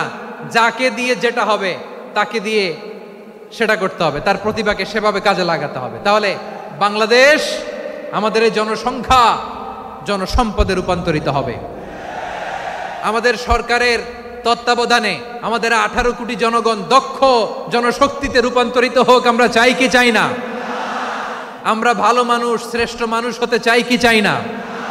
ওই জাপানিজদের মতো সৎ, ওই ইউরোপিয়ানদের মতো কালচার্ড। আমাদেরকে আল্লাহ তাআলা কোরআন সুন্নাহ অনেক কিছু দিয়েছেন। যেহেতু বর্তমানে আমরা দেখছি তারা সৎ, তাদের মধ্যে ভ্যালিউ আছে, সেগুলো আমাদের মধ্যে আনার দরকার আছে না নাই? আর ইসলাম দিয়ে আমাদের জীবনকে সাজাতে হবে, ইসলাম দিয়ে আমার পরিবারকে সাজাতে হবে। ইসলাম থেকে, কোরআন থেকে প্রেসক্রিপশন না নিলে জীবন সুন্দর হবে না। কোরআন থেকে প্রেসক্রিপশন না নিলে সমাজ সুন্দর হবে না। কোরআনের প্রেসক্রিপশন না মানলে রাষ্ট্র সুন্দর হবে না। কোরআনের প্রেসক্রিপশন অ্যাপ্লাই না করলে শুধু দুর্নীতি দমন কমিশন দিয়ে দুর্নীতি বন্ধ করা যাবে না। এজন্য কোরআনের আইন আমরা চাই কি চাই না? প্রিয় ভাইয়েরা, হিউম্যান রিসোর্স ডেভেলপমেন্ট, মানব সম্পদের উন্নয়ন, আমাদের সরকার যেন এদিকে নজর দেয়। আমরা যেন এই ব্যাপারে যত্নবান হয়ে উঠি। যাকে আল্লাহ যে যোগ্যতা দিয়েছে, এই যোগ্যতা দিয়ে আমরা যেন ইসলামের জন্য, দেশের জন্য কাজ করি। আমরা যেন আমাদের স্কিল ডেভেলপ করি, আমাদের পটেনশিয়ালকে ডেভেলপ করি। মোরালিটি, ভ্যালিউজ নিয়ে শায়েখ আহমদুল্লাহ আলোচনা করেছেন, এগুলো দিয়ে যেন আমরা আমাদেরকে সাজাই। আল্লাহ তাআলা আমাদের দেশকে তুমি নিরাপদ করো, আমরা পড়ি আমিন। আল্লাহ আমার 18 কোটি জনগণকে তুমি জনশক্তিতে রূপান্তরিত করো, আমিন। আল্লাহ আমরা হাতে হাত রেখে কাঁধে কাঁধ মিলিয়ে ভাই ভাইয়ে যেন এই দেশকে গড়তে পারি, আল্লাহ তুমি তৌফিক দান করো, আমরা পড়ি আমিন। আমার প্রিয় মহিউদ্দিন ভাই বলেছেন, হুজুর এমন একটা ঘোষণাপত্র দিয়ে যাবেন আজকের এই ঐতিহাসিক যশোরের প্রোগ্রামে, যেটা গোটা বাংলাদেশে মানুষ এটার উপর আমল করে। আমি যে কথাটা বলেছি এটাই, আসুন আমরা আমাদের জনসংখ্যাকে জনসম্পদে ট্রান্সফর্ম করি। আমাদের জনসংখ্যাকে আমরা যেন জনশক্তিতে রূপান্তরিত করি। জনসংখ্যাকে ট্রান্সফর্ম করে জনশক্তি দিয়ে আমরা যেন আগামীর বাংলাদেশ, স্বাধীন বাংলাদেশ 2.0-কে গড়ে তুলি। আল্লাহ তাআলা আমাদের সবাইকে কথাগুলো বোঝার, আমল করার তৌফিক দান করুন। এই জেনজি, ক্ষমা করে দিও আমাকে, অনেক ধমক দিছি, বকা দিছি। আল্লাহ তোমাদেরকে করুক, কবুল করুক, যশোরবাসীকে কবুল করুক, আদ দিনকে কবুল করুক, এই মেডিকেল কলেজকে কবুল করুক, ইসলামের জন্য বাদ ভাঙা এই জোয়ার এবং উচ্ছ্বাসকে আল্লাহ তাআলা কবুল করুক। হাযা মা ইনদি ওয়াল ইলমু ইনদাল্লাহ আলাইহি তাওয়াক্কালতু ওয়া ইলাইহি উনীব। সুবহানাকাল্লাহুম্মা ওয়া বিহামদিকা আশহাদু আল্লা ইলাহা ইল্লা আনতা আস্তাগফিরুকা ওয়া আতুবু ইলাইক। আল্লাহুম্মা আমিন।